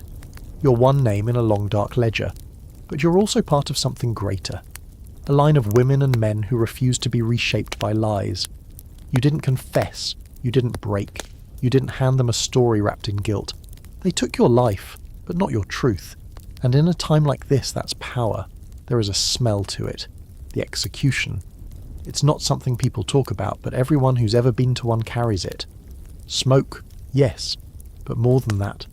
Burnt cloth, scorched hair, the unmistakable sour sweet bite of flesh as it blackens. It curls in the back of the throat, sticks in the lining of your nose, clings to your hair like grief. The townspeople never admit it aloud, but for weeks afterward they can't wash it off. Their bread tastes like ash, their wool smells like smoke, and the wind, when it shifts just right, brings it back. Execution Day is different from other village events. There's no music, no feasting. People gather early but speak quietly. They bring their children but make them look away. And the accused, always bound, always dirty, always someone they thought they knew, becomes something else entirely. No longer neighbour, no longer woman, just the witch. A role. a shadow in a human shape. You were one of the lucky ones in a grim and backward sense. You were burned, publicly, legally. The whole village watched. Your name was entered in the books, your sentence recorded, but not everyone gets that kind of clean ending. In many places, the process is less official. Sometimes it starts with a mob, a bad harvest, a cow born with a crooked leg, a child who convulses and spits up blood after touching a strange flower. The people look around for someone to blame, and there's always someone nearby. An old woman with cloudy eyes, a widow who won't remarry, a man who collects bones in the woods and talks to animals. The accusation spreads like smoke in dry air, and then someone throws the first stone. They're not taken to court, they're taken to the river. This is the trial by water, a favourite of amateur witch hunters. The logic is simple and brutal. If you float, you're guilty. If you sink, you're innocent. The river will reveal the truth. Of course, most people sink and drown. But the crowd rarely seems bothered by that. They mutter that God will sort it and go home feeling slightly safer. They do not talk about the body that never resurfaces. They certainly don't write down her name. In one German town, a girl of 14 is tied to a chair and thrown into a pond. She floats, barely. They pull her out and burn her the next morning.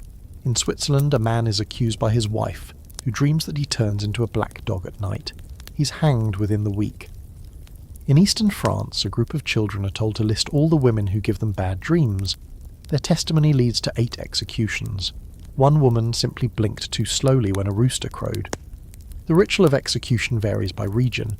In some places it's hanging, a quick drop if they're feeling merciful. But rope is expensive, and mercy isn't always popular. In others, it's drowning, stabbing, pressing under stones. But fire remains the favourite. Fire is theatrical. Fire can be seen from far away. Fire makes a point. Burning is the punishment reserved for those who threaten not just bodies but souls. It purifies, they say, cleanses, turns heresy into smoke. The flames don't just kill the woman, they unmake her.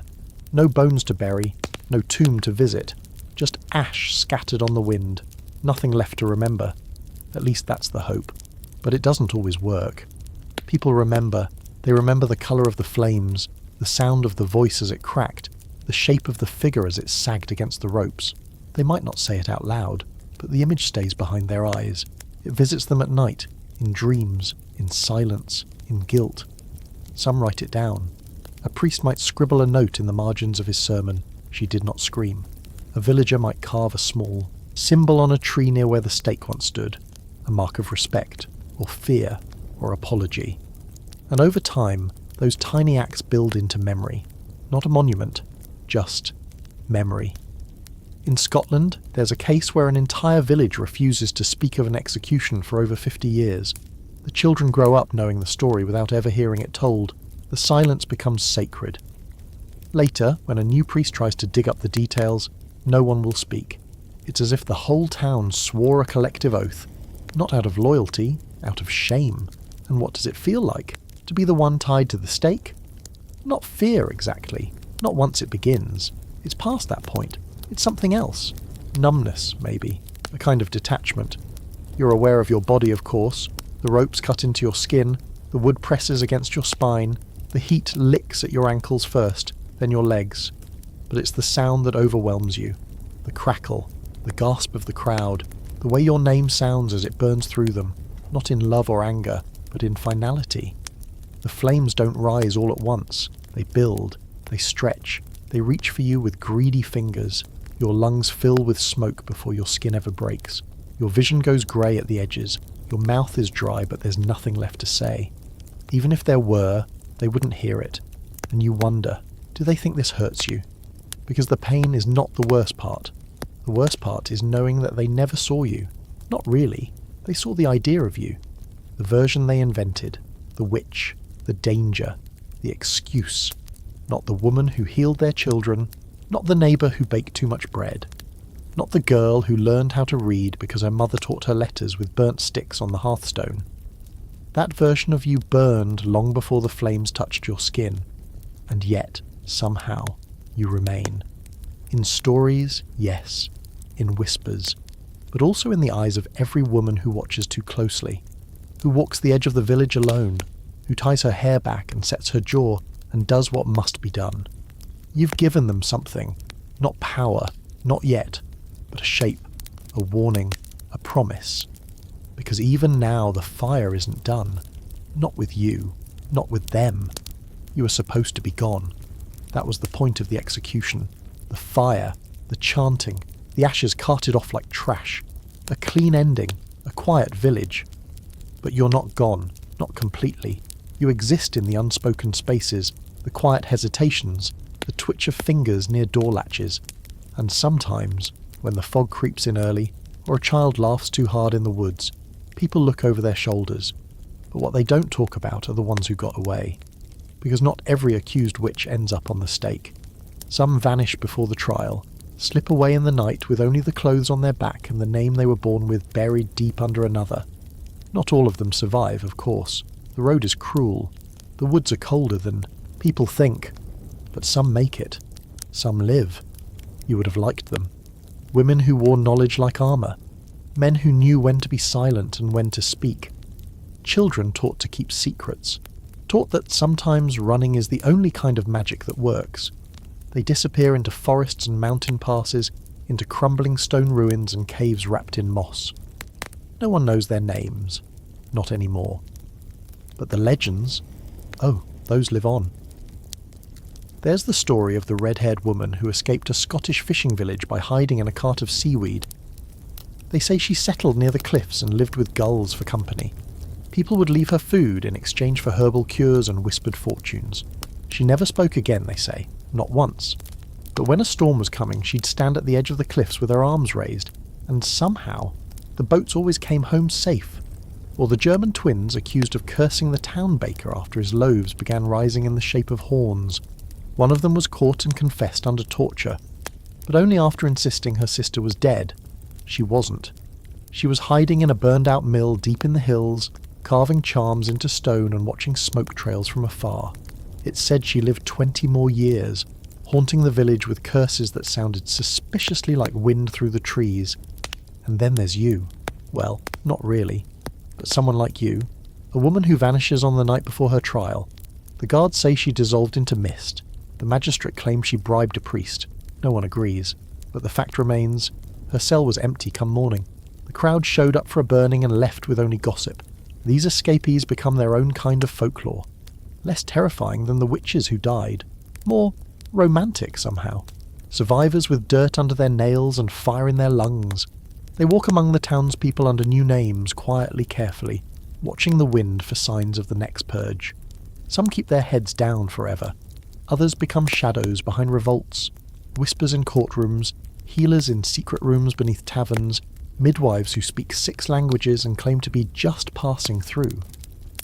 And while no one says it aloud, there's always someone helping them.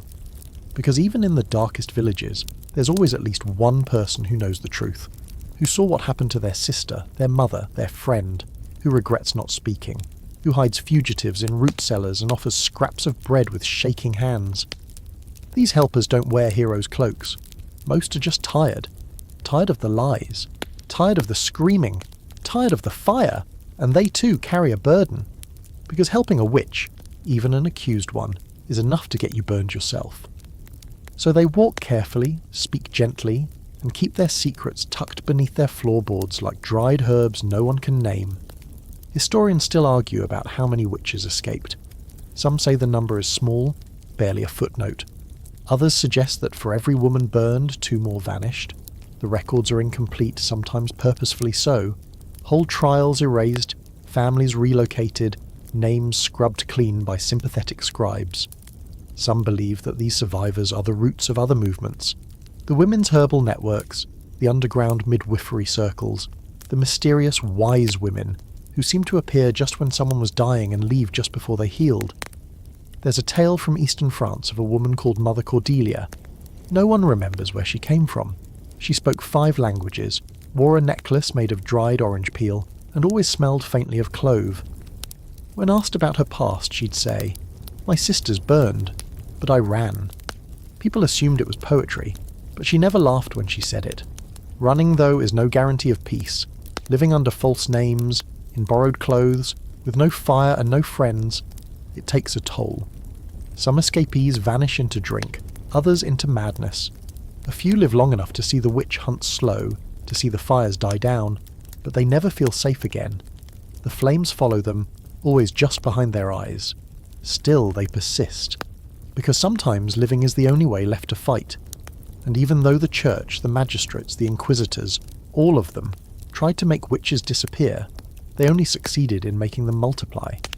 Not literally, but in stories, in shadows, in the hands of women passing herbs to each other under the table, in the old man who tells his granddaughter that once a witch saved his mother from bleeding to death, in the books hidden beneath floorboards and bed frames wrapped in cloth and silence. Not every story ends in smoke. Some end in moss, some in soil, some in footprints fading down a forest path just as the sun rises, and some in the smile of a woman who isn't quite from here, who knows a little too much about nettles, and who says her name is Anna, or Marit, or something that doesn't sound like a name at all. She passes through. She never stays long, but the memory lingers. The villagers lock their doors a little tighter after she leaves, but their children sleep better, and their sick get well. And somewhere, deep in a cave lined with jars and bundles, someone lights a candle, not for safety, not for power, but for memory. Because the witch they tried to burn, she got away. You never called it magic. It wasn't magic. It was just what people did before they forgot how to listen to the world. You learned from your grandmother, who learned from hers, how to read the bend in a stalk, the weight of a root, the colour of a bruise, when to pick chamomile and when to leave it alone, how to steep feverfew for migraines, and how to bind nettles in cloth so you didn't blister your fingers. None of it was mystical, just memory, habit, earth knowledge. But to the people who feared you, that was magic. What they didn't understand, they feared. And what they feared, they burned.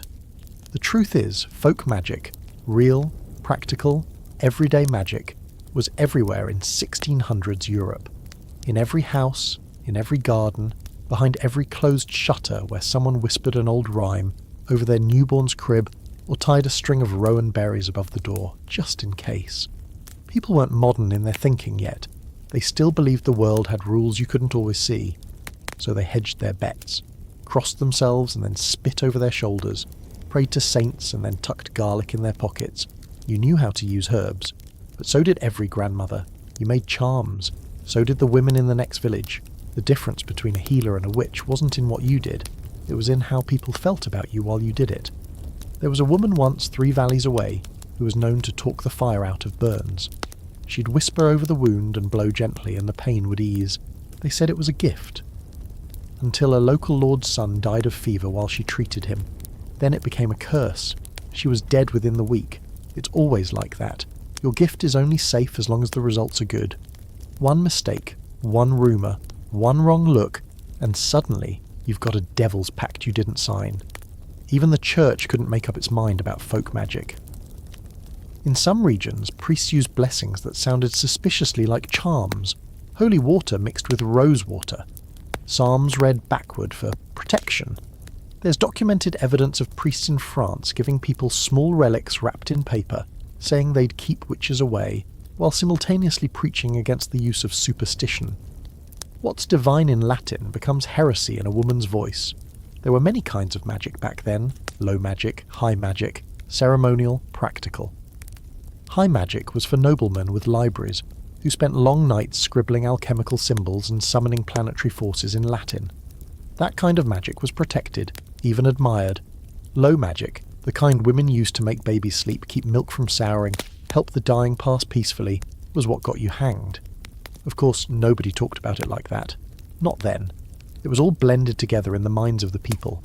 If something went wrong, if a storm came, or a child cried too long, it was easier to point at the woman with the lavender in her hair than to admit that life was sometimes cruel and random. But here's what they didn't know. Sometimes the magic was real, not in the way they imagined. You didn't fly or summon fire from your hands. But there were nights when your prayers, your rhymes, your grandmother's chants worked a little too well. When someone on the edge of death came back, blinking as if pulled from the edge. When the herbs you picked felt warmer than the sun that grew them. When your hands tingled after touching a tree struck by lightning. You never told anyone. not even your closest friend, because you didn't have a name for it. You just knew that sometimes the world spoke to you, in patterns, in stillness, in a dream that felt like memory. And what were you supposed to do with that? You once met another woman like you, in a market, passing through. Her eyes were too sharp, her movements too fluid.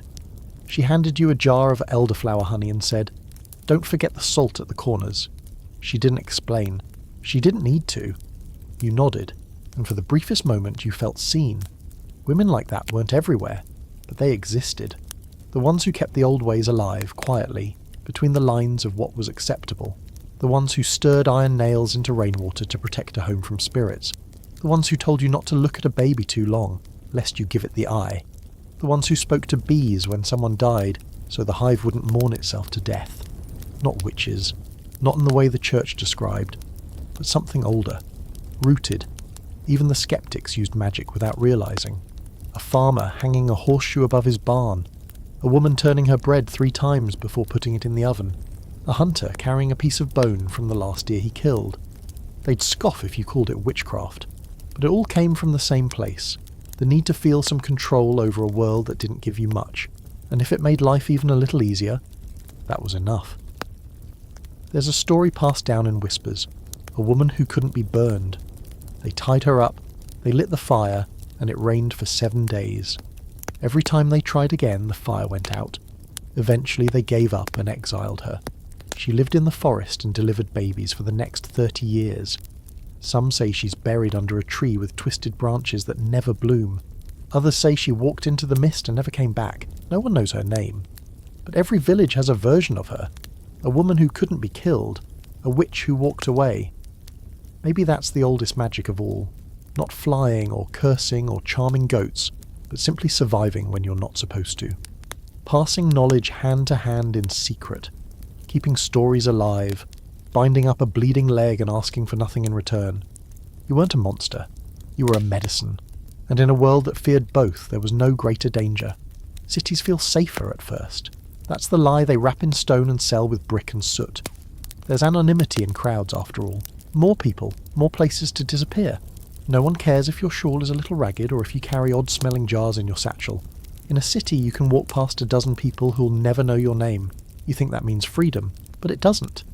It just means no one will remember you when things go wrong. Urban witch trials are different from the ones in rural villages. In the countryside, they burn you because their cow died, and you looked at it wrong. In cities, it's more political, more performative. Less about cows, more about power. The rules are the same. Don't stand out, don't speak too sharply, don't let anyone see you gather herbs after dark, but the stakes are dressed in velvet and pronounced by men in powdered wigs. Take Cologne, for instance, or Augsburg, Strasbourg, cities with universities and money and parliaments, places where the accusation of witchcraft might be dressed up with Latin and stamped with seals, but underneath it's the same old story. Someone got scared, someone else got angry, and now you're on trial. In cities, they don't always burn you. Sometimes they drown you in paperwork first. There's a woman in Vienna, Maria. You wouldn't know her, but her story would ring familiar. She's a laundress with a sharp tongue and a bad habit of making herbal teas that work too well. One day, the wife of a city official accuses her of bewitching her baby after the child won't sleep for 3 nights in a row. Maria is arrested, questioned and examined. They find no devil's mark, no familiar, no evidence at all, but the official's wife refuses to drop it, and so the trial begins. It lasts 7 weeks. No one can remember what started it by the time it ends. She's found guilty, she's hanged in the market square. Cities like to pretend they're more rational, more civilized, but their fear just wears fancier shoes. They speak of moral corruption, of social decay. In some trials, the charge isn't just witchcraft. It's disrupting the order of society, being a threat to structure, to obedience. In the city, being accused isn't just about herbs or hexes, it's about stepping out of line, and sometimes it's about nothing at all. One of the more bizarre cases happens in Lyon, where a widow is accused after someone dreams of her flying over the river. That's it. A dream. No witnesses, no evidence. But the judge calls it spiritually alarming. She's locked away for 3 months, eventually released. She moves to another town and is accused again. She dies in prison waiting for a trial that never comes. What city records tend to lack in drama, they make up for in documentation. In the archives of Nuremberg there are pages of neatly handwritten names, dates, charges. Sibylla Kramer, accused of weather magic. Gretchen Meyer, suspected of fertility interference. The language is precise, clean, cold. No mention of whether the accused cried or begged or stayed silent until the end. Just names on paper, boxed in ink. And in cities people talk faster. Gossip moves through markets like a fever. You can change your name, change your clothes, move across the river, and still someone will recognise your gait, your hair, the way you stir your tea counter clockwise. Memory lingers in cities like soot on brick. You can't scrub it out. Still, some find sanctuary in cities. For every trial there are women who slip between the cracks, who become invisible in plain sight. Healers who sell their knowledge in whispers and coin. Midwives who keep their books locked in cabinets. Apothecaries with back rooms filled with things the law says shouldn't exist. A root here, a powder there, a vial of something that helps a wife stop her 10th pregnancy before it begins. No one calls them witches, not to their faces, but they all know, and most of the time they're left alone. Because cities need them. The mayor's wife wants a potion for sleep. The brewer's daughter wants to stop coughing. The guardsman wants something to keep his hands from shaking after battle. In a place where bodies are always crowding together, where disease spreads like gossip and poverty makes people mean, someone who knows how to heal without ceremony is valuable. But useful doesn't mean safe, because when things turn, they turn fast. A fire breaks out in a bakery and destroys 3 city blocks. People look for someone to blame. The baker says his wife was acting strange, humming while kneading dough. The neighbours say she was talking to cats. She's arrested, and when questioned, she says nothing. They say her silence is unnatural. The city burns her. Later they find out the fire started because the chimney was blocked. Too late. There's a scholar, much later, centuries down the line, who argues that witchcraft in cities was just a way of keeping women in their place. That as urban life became more chaotic, more male-dominated, the old knowledge held by women became threatening. You couldn't let a washerwoman have more influence than a priest. Couldn't let a midwife know more about birth than a doctor. Couldn't let anyone believe that power might come from anywhere but sanctioned authority. So they framed it, branded it, burned it. Cities didn't end the witch hunts, but they changed the story. They added polish to the panic, made it feel reasonable, and in some places that made it even harder to resist.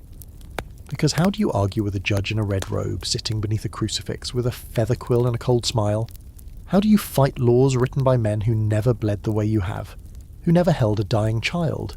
Who never scraped bark for fever or prayed into boiling water when the medicine wasn't enough? You don't. You hide. You survive. You pass it on.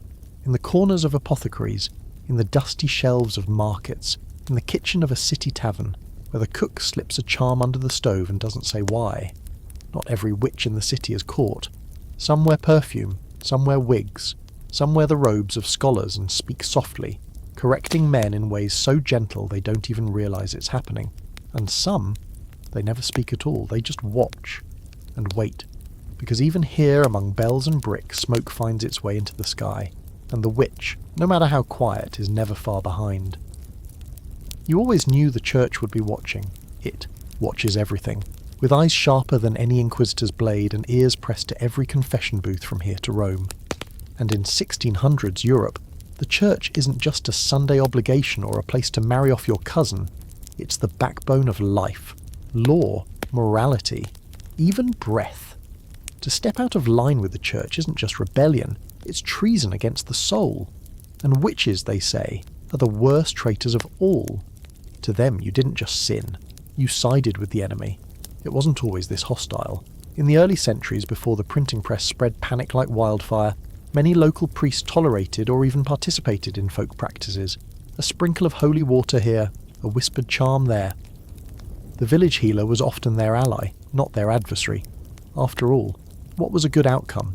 Healed child, safe mother, if not evidence of God's favour. A little prayer mixed with mugwort didn't seem like blasphemy. It seemed like practicality. But the tide turned. The Protestant Reformation kicked a hole in the wall of religious certainty, and both Catholics and Protestants scrambled to plug it with rules, fear and fire. Anything that smelled of the old ways was suspect. The church rebranded superstition as satanic, and suddenly, all those helpful herbs and cozy rituals became evidence of a pact with the devil. The real irony? The church believed witches had power, that they really could fly, control weather, make men impotent, summon demons in the shape of hares. They didn't think you were delusional, they thought you were dangerous, and that belief, ironclad, dogmatic, unshakable, meant they weren't interested in hearing your side. You could tell them until your tongue dried out that your salves were for coughs, not curses, but they'd still tie you to a post with the confidence of men who knew they were doing God's work. It wasn't just the church that hunted, of course.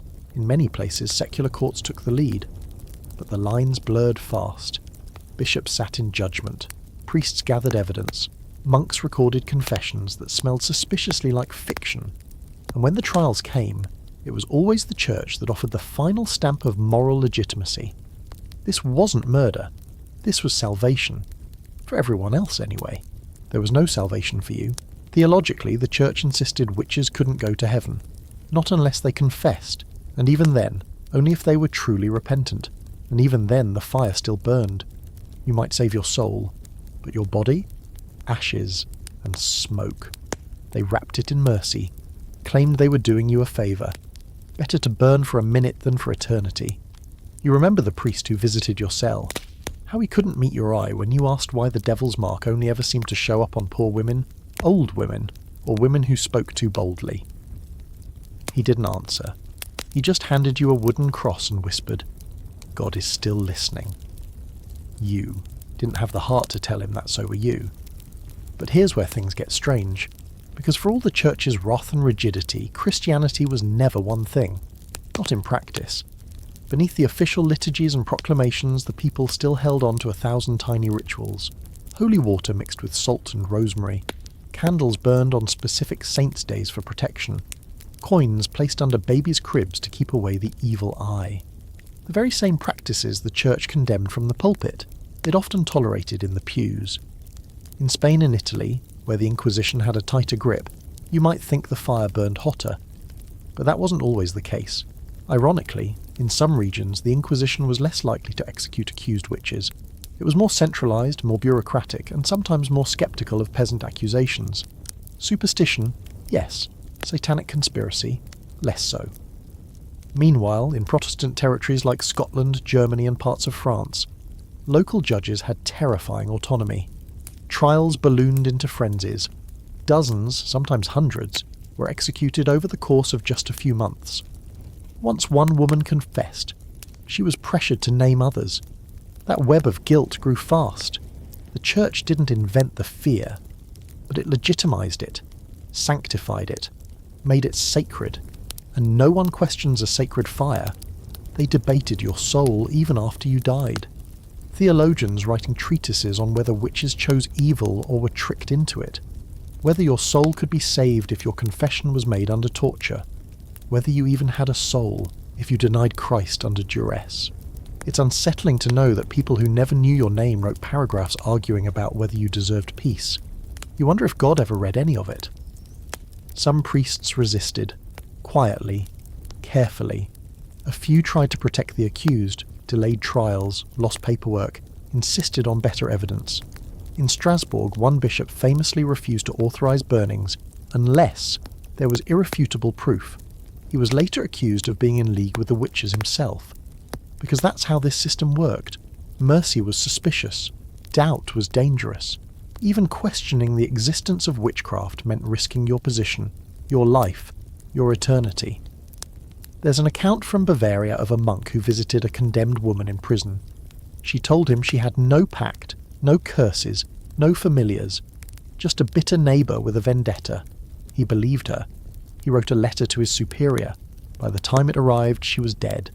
His letter was filed away and forgotten. You want to hate the church, and maybe you do. But you also remember the candlelit services, the smell of incense, the way the light caught in the stained glass, turning stone into fire. You remember your mother's voice, low and clear, reading scripture by firelight.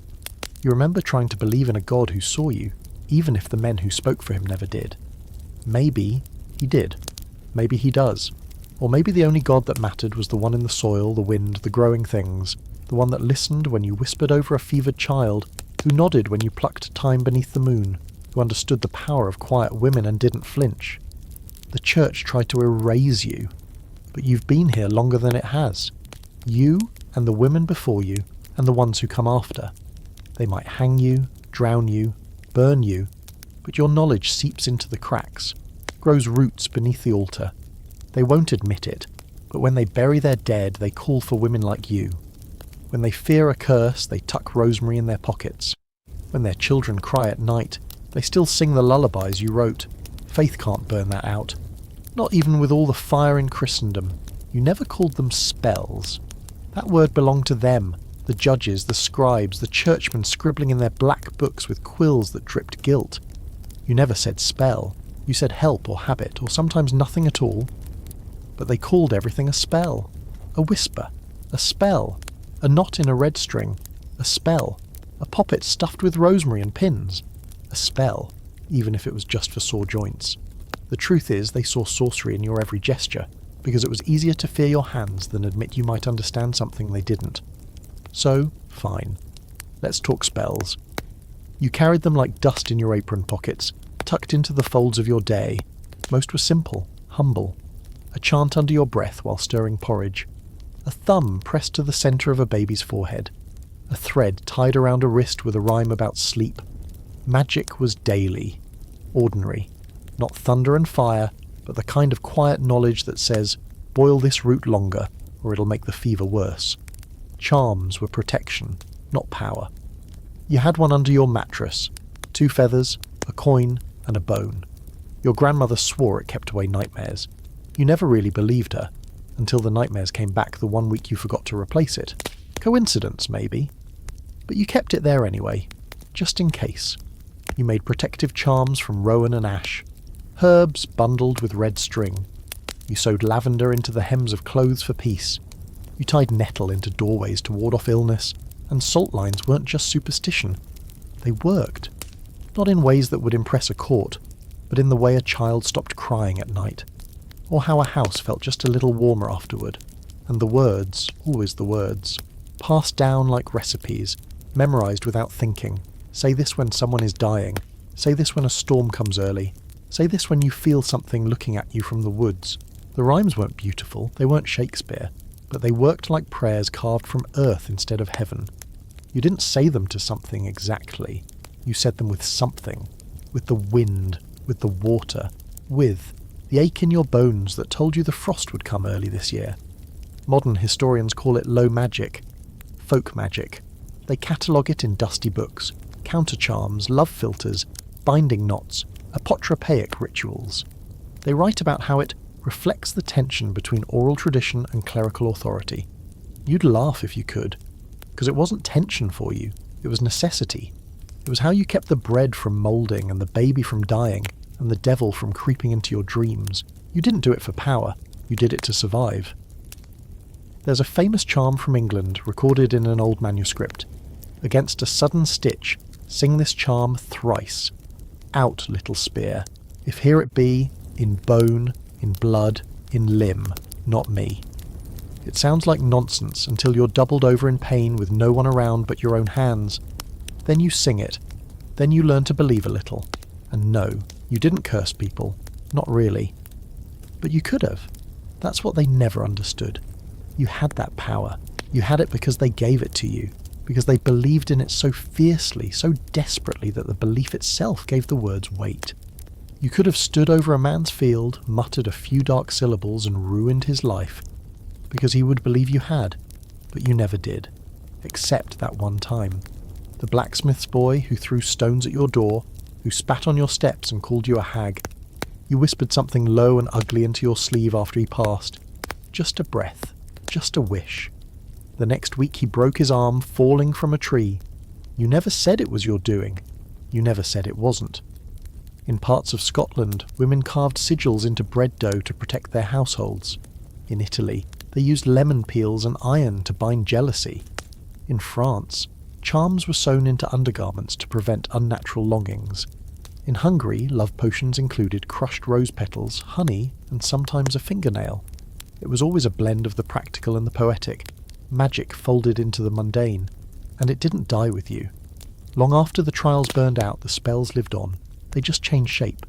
A mother whispering over a fevered child, a traveller carrying a stone from their home village, a farmer placing iron under the threshold. No one calls it witchcraft anymore, not out loud, but they know. Deep down, they know. That knowledge never really left. It just got quieter, softer, hidden beneath layers of fear and forgetting. In some remote places, people still hang bundles above their doors. Hawthorn, wormwood, mugwort. Tradition, they say, but you recognise it. You see it in the way they arrange the sticks, the way the string is tied in a triple knot, the way they say, it's just for luck, but won't take it down when the priest visits. They still need you. They just don't say your name. You wonder sometimes what would have happened if they'd let you teach, instead of silence you. What if your knowledge had been respected, not feared? What if the village midwife had been allowed to write her own book? What if the healer could have taken on apprentices without hiding in forests or cellars? Would women have died less? Would fear have eased? Would the devil have lost a little of his bite? You'll never know. That future burned with you, but your magic, your spells, if we must call them that, didn't. They're still whispered, still sung, still scrawled into the corners of recipe books and scratched onto the backs of doors. People don't know where they came from, but you do. You're the reason someone lights a candle on the windowsill every All Hallows Eve, even if they say it's for the mood. You're the reason a woman won't drink from a cracked cup. Why a man won't hang a mirror across from his bed. Why a child ties a ribbon around their wrist and says, it keeps away the bad dreams. You were a witch. Not because you cursed anyone, but because you remembered what they wanted to forget. And even now, centuries later, the world still speaks your language, just softly, and only when the lights are low. They called you a fiend, a whore of Satan, a corrupter of children, of men, of the very fabric of the community. But you know better. You know what you were, what most of you were. Not devils, not demons in disguise, just women with knowledge, women with questions, women who didn't shrink when told to, and that made you dangerous. There's a word that modern voices use when they look back at you. Feminist. A word that didn't exist in your lifetime, but fits around your memory like an old, warm cloak. You didn't know what patriarchy was, but you knew what it meant to be told to sit down when you had something to say. To be watched too closely, too constantly. To be asked for your help and then punished for giving it. To know that your thoughts were not your own. Not really. Not once the wrong man decided to twist them into curses. The more you look at it, the more it seems like what they feared was not witchcraft at all. It was power. Your power. The power to heal without a license. To know things without being taught by a man. To refuse a husband and still feed yourself. To speak when you weren't spoken to. To age without apology. To bleed without hiding. To walk alone. A woman alone is a threat. A woman who doesn't need is suspect. A woman who knows too much is an accusation waiting to happen. So they called you witches, because calling you wise would have been too dangerous. And they didn't just punish you for what you were, they punished you for what you might become, what you might teach, what you might inspire. You were not just an individual, you were an example, a warning to others who thought they might step outside the narrow corridors built for them. Do you want to know how many of the accused were women? 80%, maybe more, depending on the region. Some trials were almost exclusively female, and the rest, those few men, often caught in the blast radius, husbands, sons, healers with long hair and soft hands, anyone whose life didn't fit the mould. And what about the women who turned you in? Because yes, there were many. That's the part that gets glossed over in the myths. It wasn't just men with torches and grim smiles. It was neighbours, friends, mothers, daughters. Sometimes the same women who sat at your table and drank your tea. They accused because they were scared, because they thought they were next, because a confession under torture begged for more names, and yours was the one they remembered best. Were they your enemies? Maybe. But maybe they were just trapped, like you, caught in a world where being a woman meant always being a little bit guilty, where survival meant betrayal, where there were no good options, just slow deaths, or fast ones. Still, you understand why people look back now and see resistance in your bones. Modern feminists write about witch trials as acts of gendered violence, mass executions aimed at keeping women docile. And they're not wrong. The Witch Craze flattened powerful women, midwives, matriarchs, widows with property, unmarried women with too much independence. It was a systematic pruning of the female vine. Cut back anything that grows too wide. And if you dared to grow tall, you burned. It wasn't just about fear of the devil. It was about controlling the female body, her voice, her mind. If you bled too much, you were cursed. If you bled too little, barren. If you birthed too easily, suspicious. If you miscarried, you must have killed the child with magic. Your womb was everyone's concern but yours. Your choices were never truly yours. Even your age was weaponized. Young women were temptresses. Old women were crones. There was no safe stage, no time when you were seen as neutral. You were always something to be managed, categorized, or blamed. And yet, there's strength in being called dangerous. Because somewhere along the way, witch stopped meaning evil. It started meaning powerful. It began to carry the scent of rebellion, of mystery, of possibility. The word didn't disappear after the trials ended.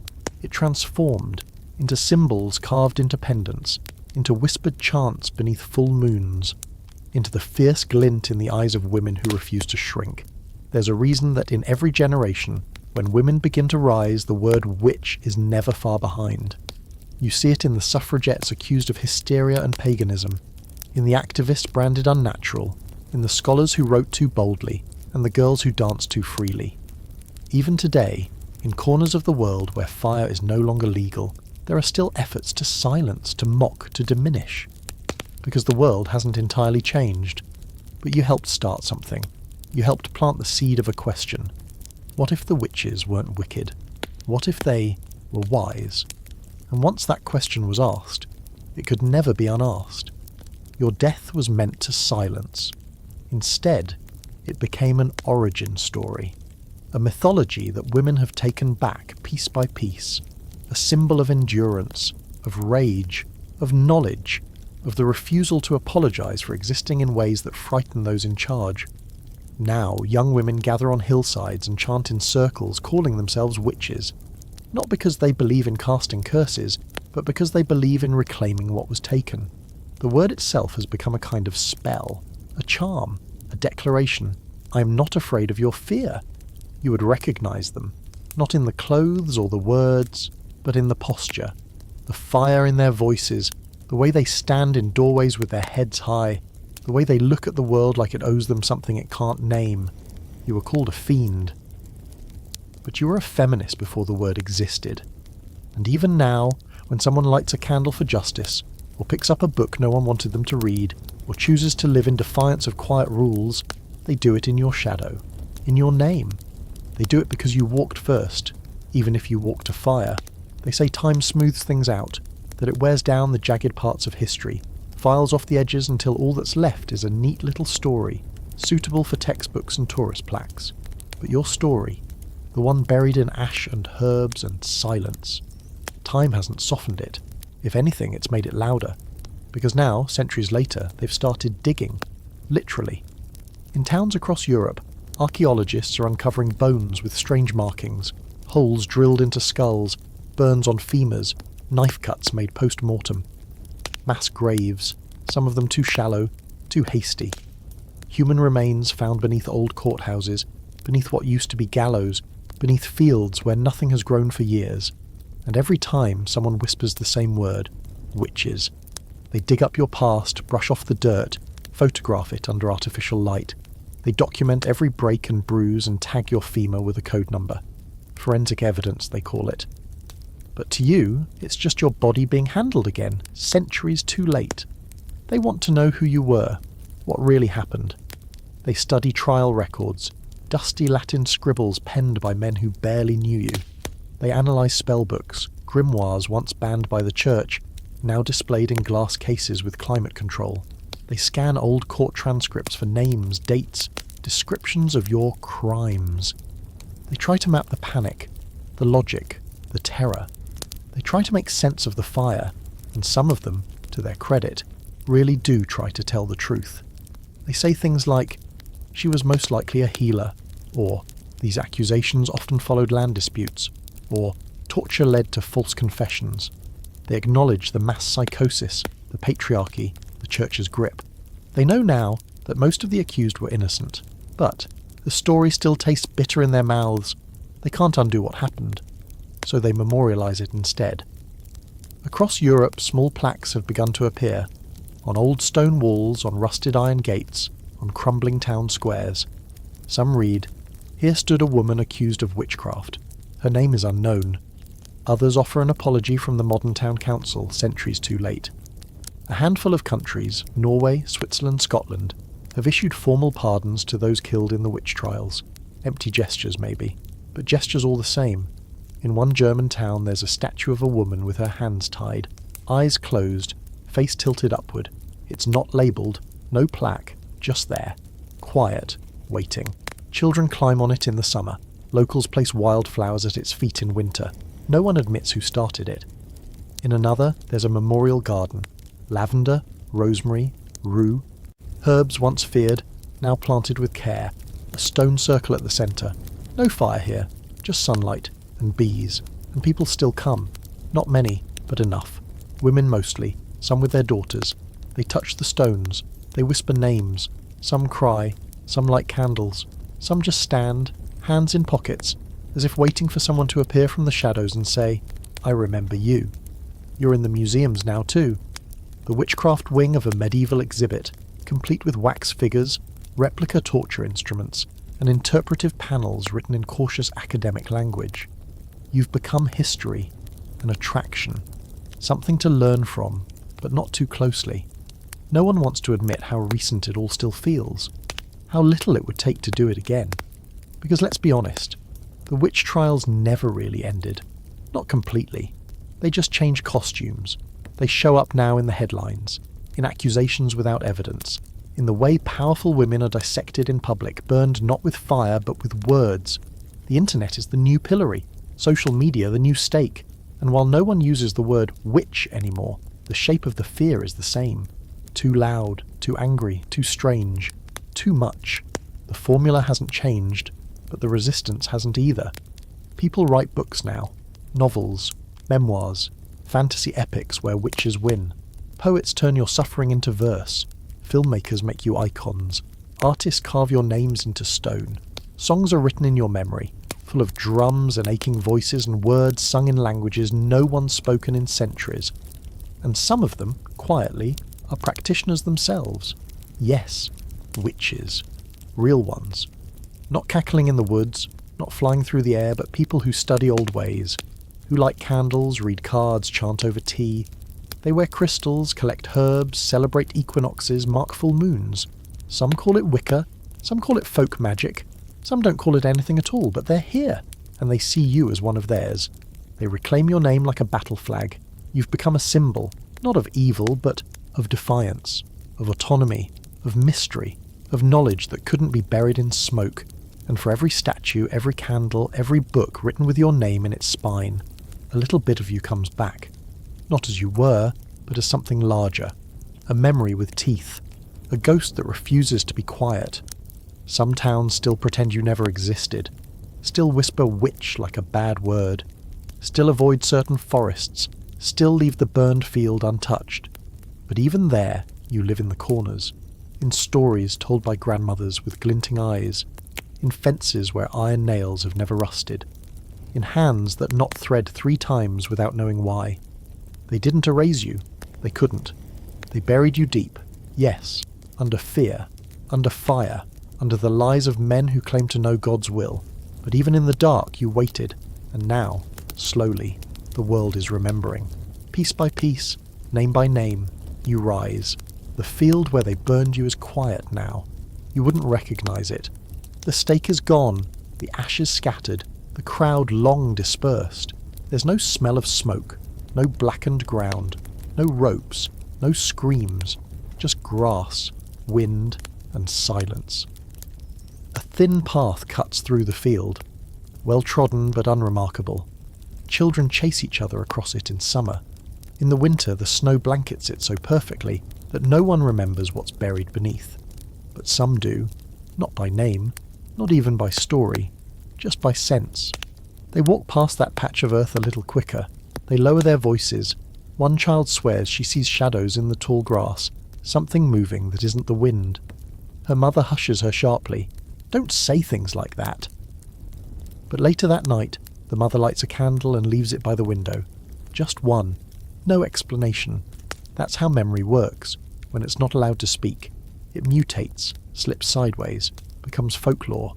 You're not a woman anymore, you're a legend. The tale changes, grows legs of its own. In one version, you cursed the crops before they dragged you away. In another, you died with a smile on your lips and a raven perched nearby. Someone claims the apples never grew quite right again. Someone else says your ghost walks the woods. Someone else says it was all just made up, a peasant myth, nothing serious.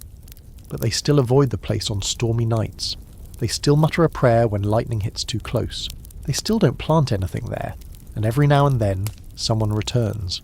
Not from the dead, not quite, but from the long echo of history. A stranger with dark hair and a woven shawl appears at the edge of the market, offering remedies for coughs and charms for love. She knows things she shouldn't. She walks too confidently. Her eyes flick toward that quiet field, and when someone asks where she's from, she smiles and says, "Far enough." People talk, and then she's gone. You might think all this would end in forgetting, that eventually the fire would consume not just your body, but your story. But stories like yours don't die easily. They adapt. They survive the way you would have, given the chance.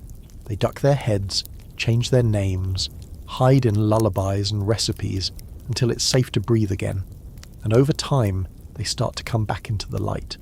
A modern girl finds an old book in a second-hand shop. Leather-bound, handwritten, no title, just a collection of charms, herbal cures, strange symbols. She flips through the pages with growing curiosity, a chill crawling up her spine. She doesn't know why, but she buys it. She starts trying the things inside. A tea for sleep, a bath for anxiety, a ritual with a white candle and rosemary for protection. They work, not in cinematic lightning strikes the sky ways, but subtly. Her house feels calmer, her dreams less jumbled, her breath steadier. She starts writing notes in the margins, crosses out things she's tried, adds ones she's invented. One day, in a quiet burst of certainty, she writes your name at the bottom of a page, just your name. And something shifts. In another place, a woman walks barefoot through her garden, speaking to the soil. She doesn't know why. Her grandmother did it. Her mother did it. She does it. She plants sage near the threshold, rue at the corners, rosemary by the back fence. She says it's for flavour, but the placement is too precise. A man passes her house and says, half joking, "She's got a witch's garden." She doesn't correct him. And somewhere else entirely, in a university classroom with fluorescent lights and bad coffee, a student gives a presentation on the European witch trials. She quotes statistics, names, places, but when she gets to the end, her voice changes. She puts down her notes, and she says, "We talk about them like numbers, but they were people, women mostly, women who knew things, women who survived as long as they could. My great-great-grandmother was one of them. I just want to say her name, out loud, where someone might hear." And she does. And you do. It's not always solemn. Sometimes it's joyful. Girls dressed in black dance in the woods on Halloween, laughing under the full moon. They light candles, write affirmations, read tarot cards with more hope than accuracy. They say, "We're witches," with pride, even if they don't know the bloodline they're echoing. Their spells are small, but their fire is bright, and in each of them something of you lingers. Not the fear, not the execution, but the resistance, the knowing. That quiet internal certainty that you have a right to your body, your words, your knowledge, that you don't need permission to understand the world, that you don't need to ask to exist. There are still people who hate that, who sneer at the idea of magic, of women calling themselves witches, who say it's childish, delusional, regressive. They miss the point. Because calling yourself a witch now isn't about flying or cursing or brewing potions in cauldrons. It's about reclaiming what was taken. It's about saying, "I will not be afraid of your fear anymore." And that message ripples, quietly, steadily. You're not just a burned body in a field. You're not just a forgotten name in a court document. You're not even just one person anymore. You're 1,000 candles lit by people who've never met you. You're the spell whispered when the world feels like it's closing in. You're the charm tied to the wrist, the herb tucked behind the ear, the book hidden under the mattress. You were never meant to survive, but you did. In every whisper, in every seed, in every story retold by firelight, the field may be quiet now, but beneath it, you're still burning. It always starts the same way. Something goes wrong. A child falls sick, a storm ruins the harvest, a husband strays and doesn't come home. The village searches for a reason, because reason is comfort. Randomness is too cruel, and in the absence of answers, they turn towards suspicion.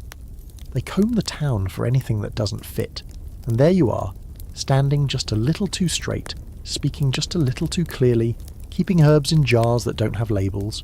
That's all it takes. That and someone with a grudge. A neighbour you embarrassed. A man you refused. A wife jealous of your ease with her child. They whisper your name to the wrong ear, and from that point on it's only a matter of time. Your days become watched. Your words dissected. That story you told about a dream? Suddenly proof of devilish insight. The time you cured a fever with a tincture.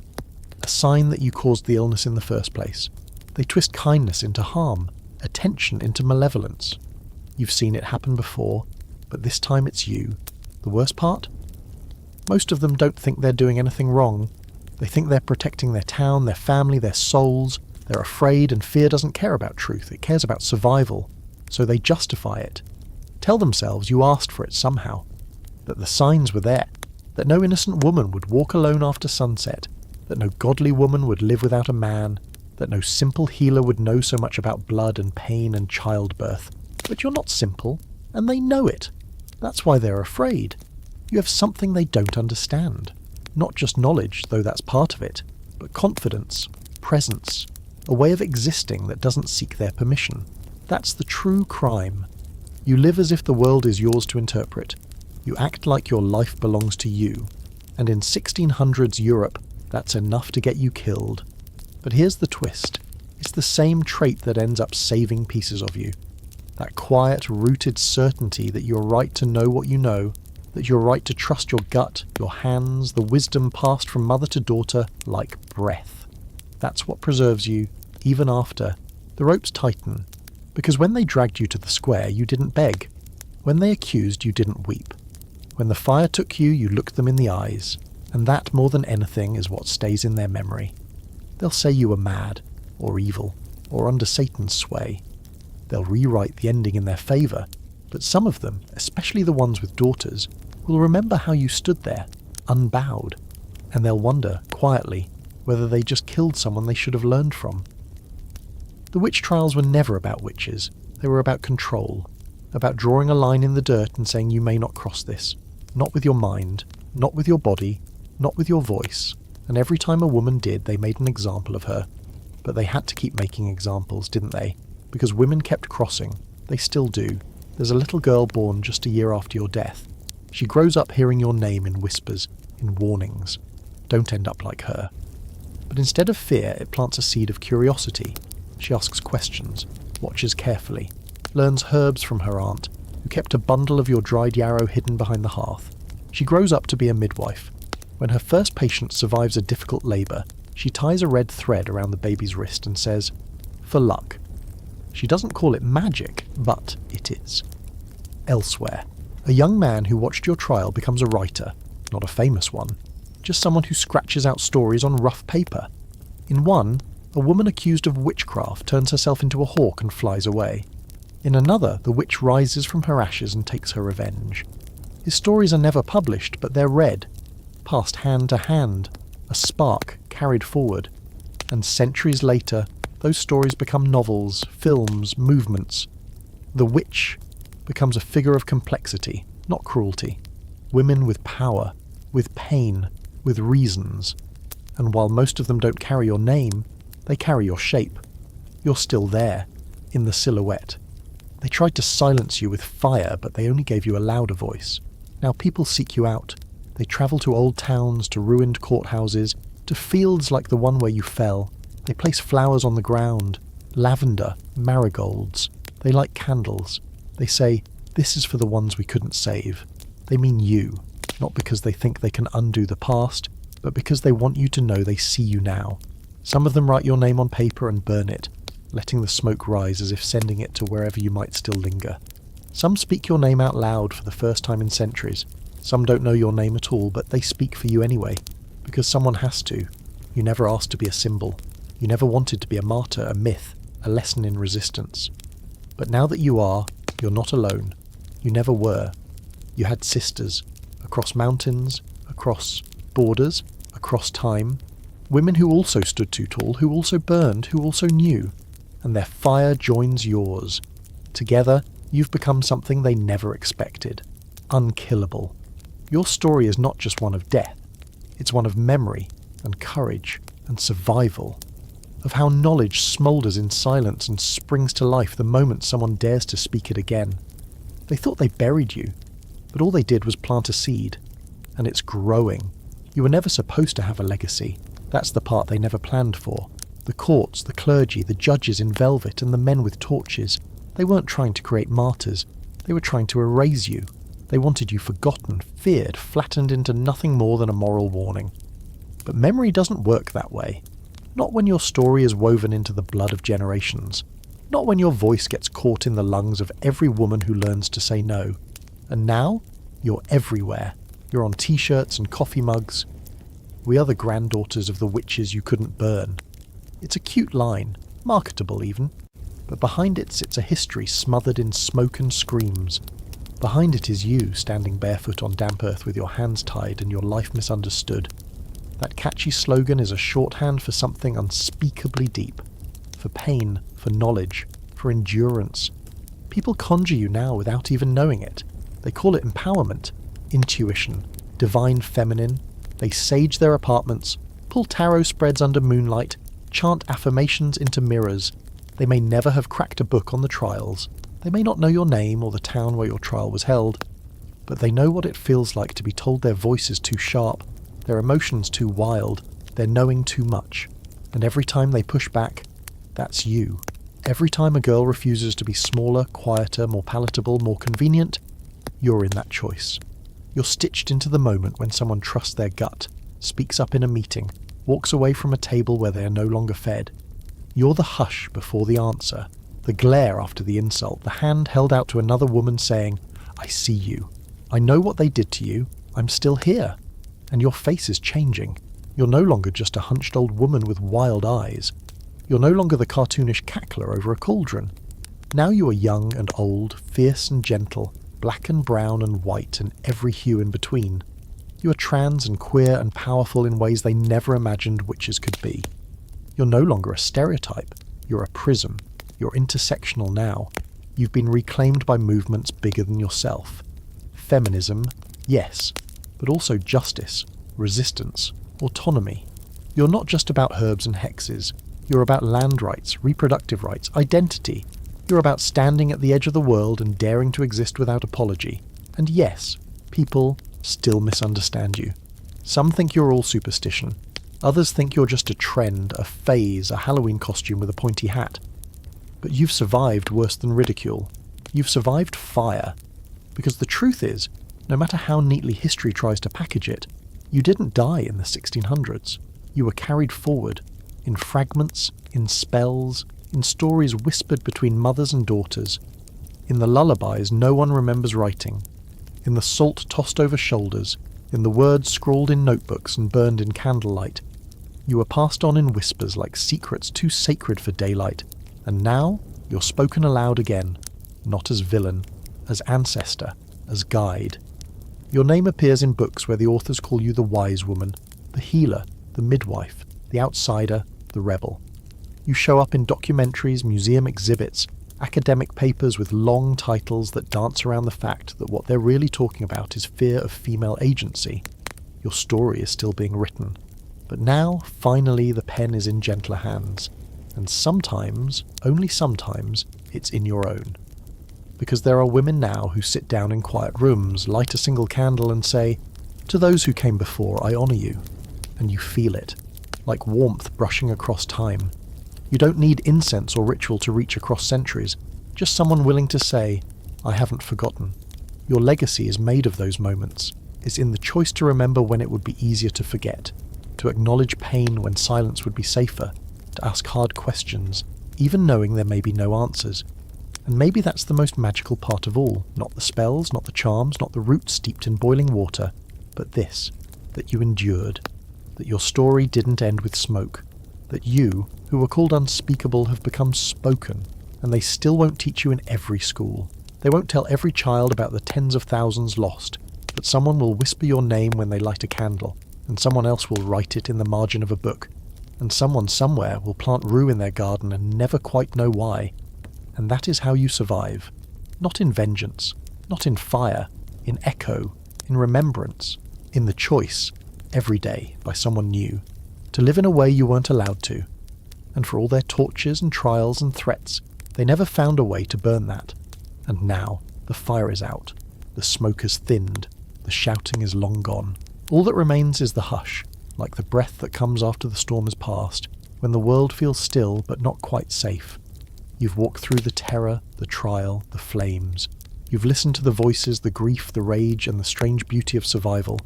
And maybe now, just maybe, you're ready to rest. Because this isn't just a bedtime story, it's a reckoning. The truth is, the witch was never just one woman. She was thousands. She is thousands. She is power, feared and misunderstood. She is knowledge, punished and hidden. She is pain, folded into myth. And through all of it, through every accusation, every fire, every whispered warning, she has become something more. Not forgotten, not erased, remembered.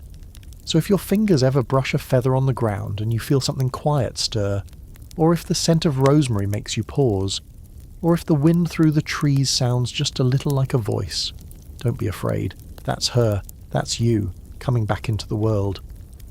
One whispered story at a time. Now, as you ease your head into the pillow, let go of the stake, the rope, the smoke. Let the weight slide off your shoulders. Breathe deep. You're not standing in the square anymore. You're not on trial. You're free. And tomorrow, you wake up stronger, louder, wiser. So sleep well, my lovely witch. You made it. They didn't burn all of you. Not even close.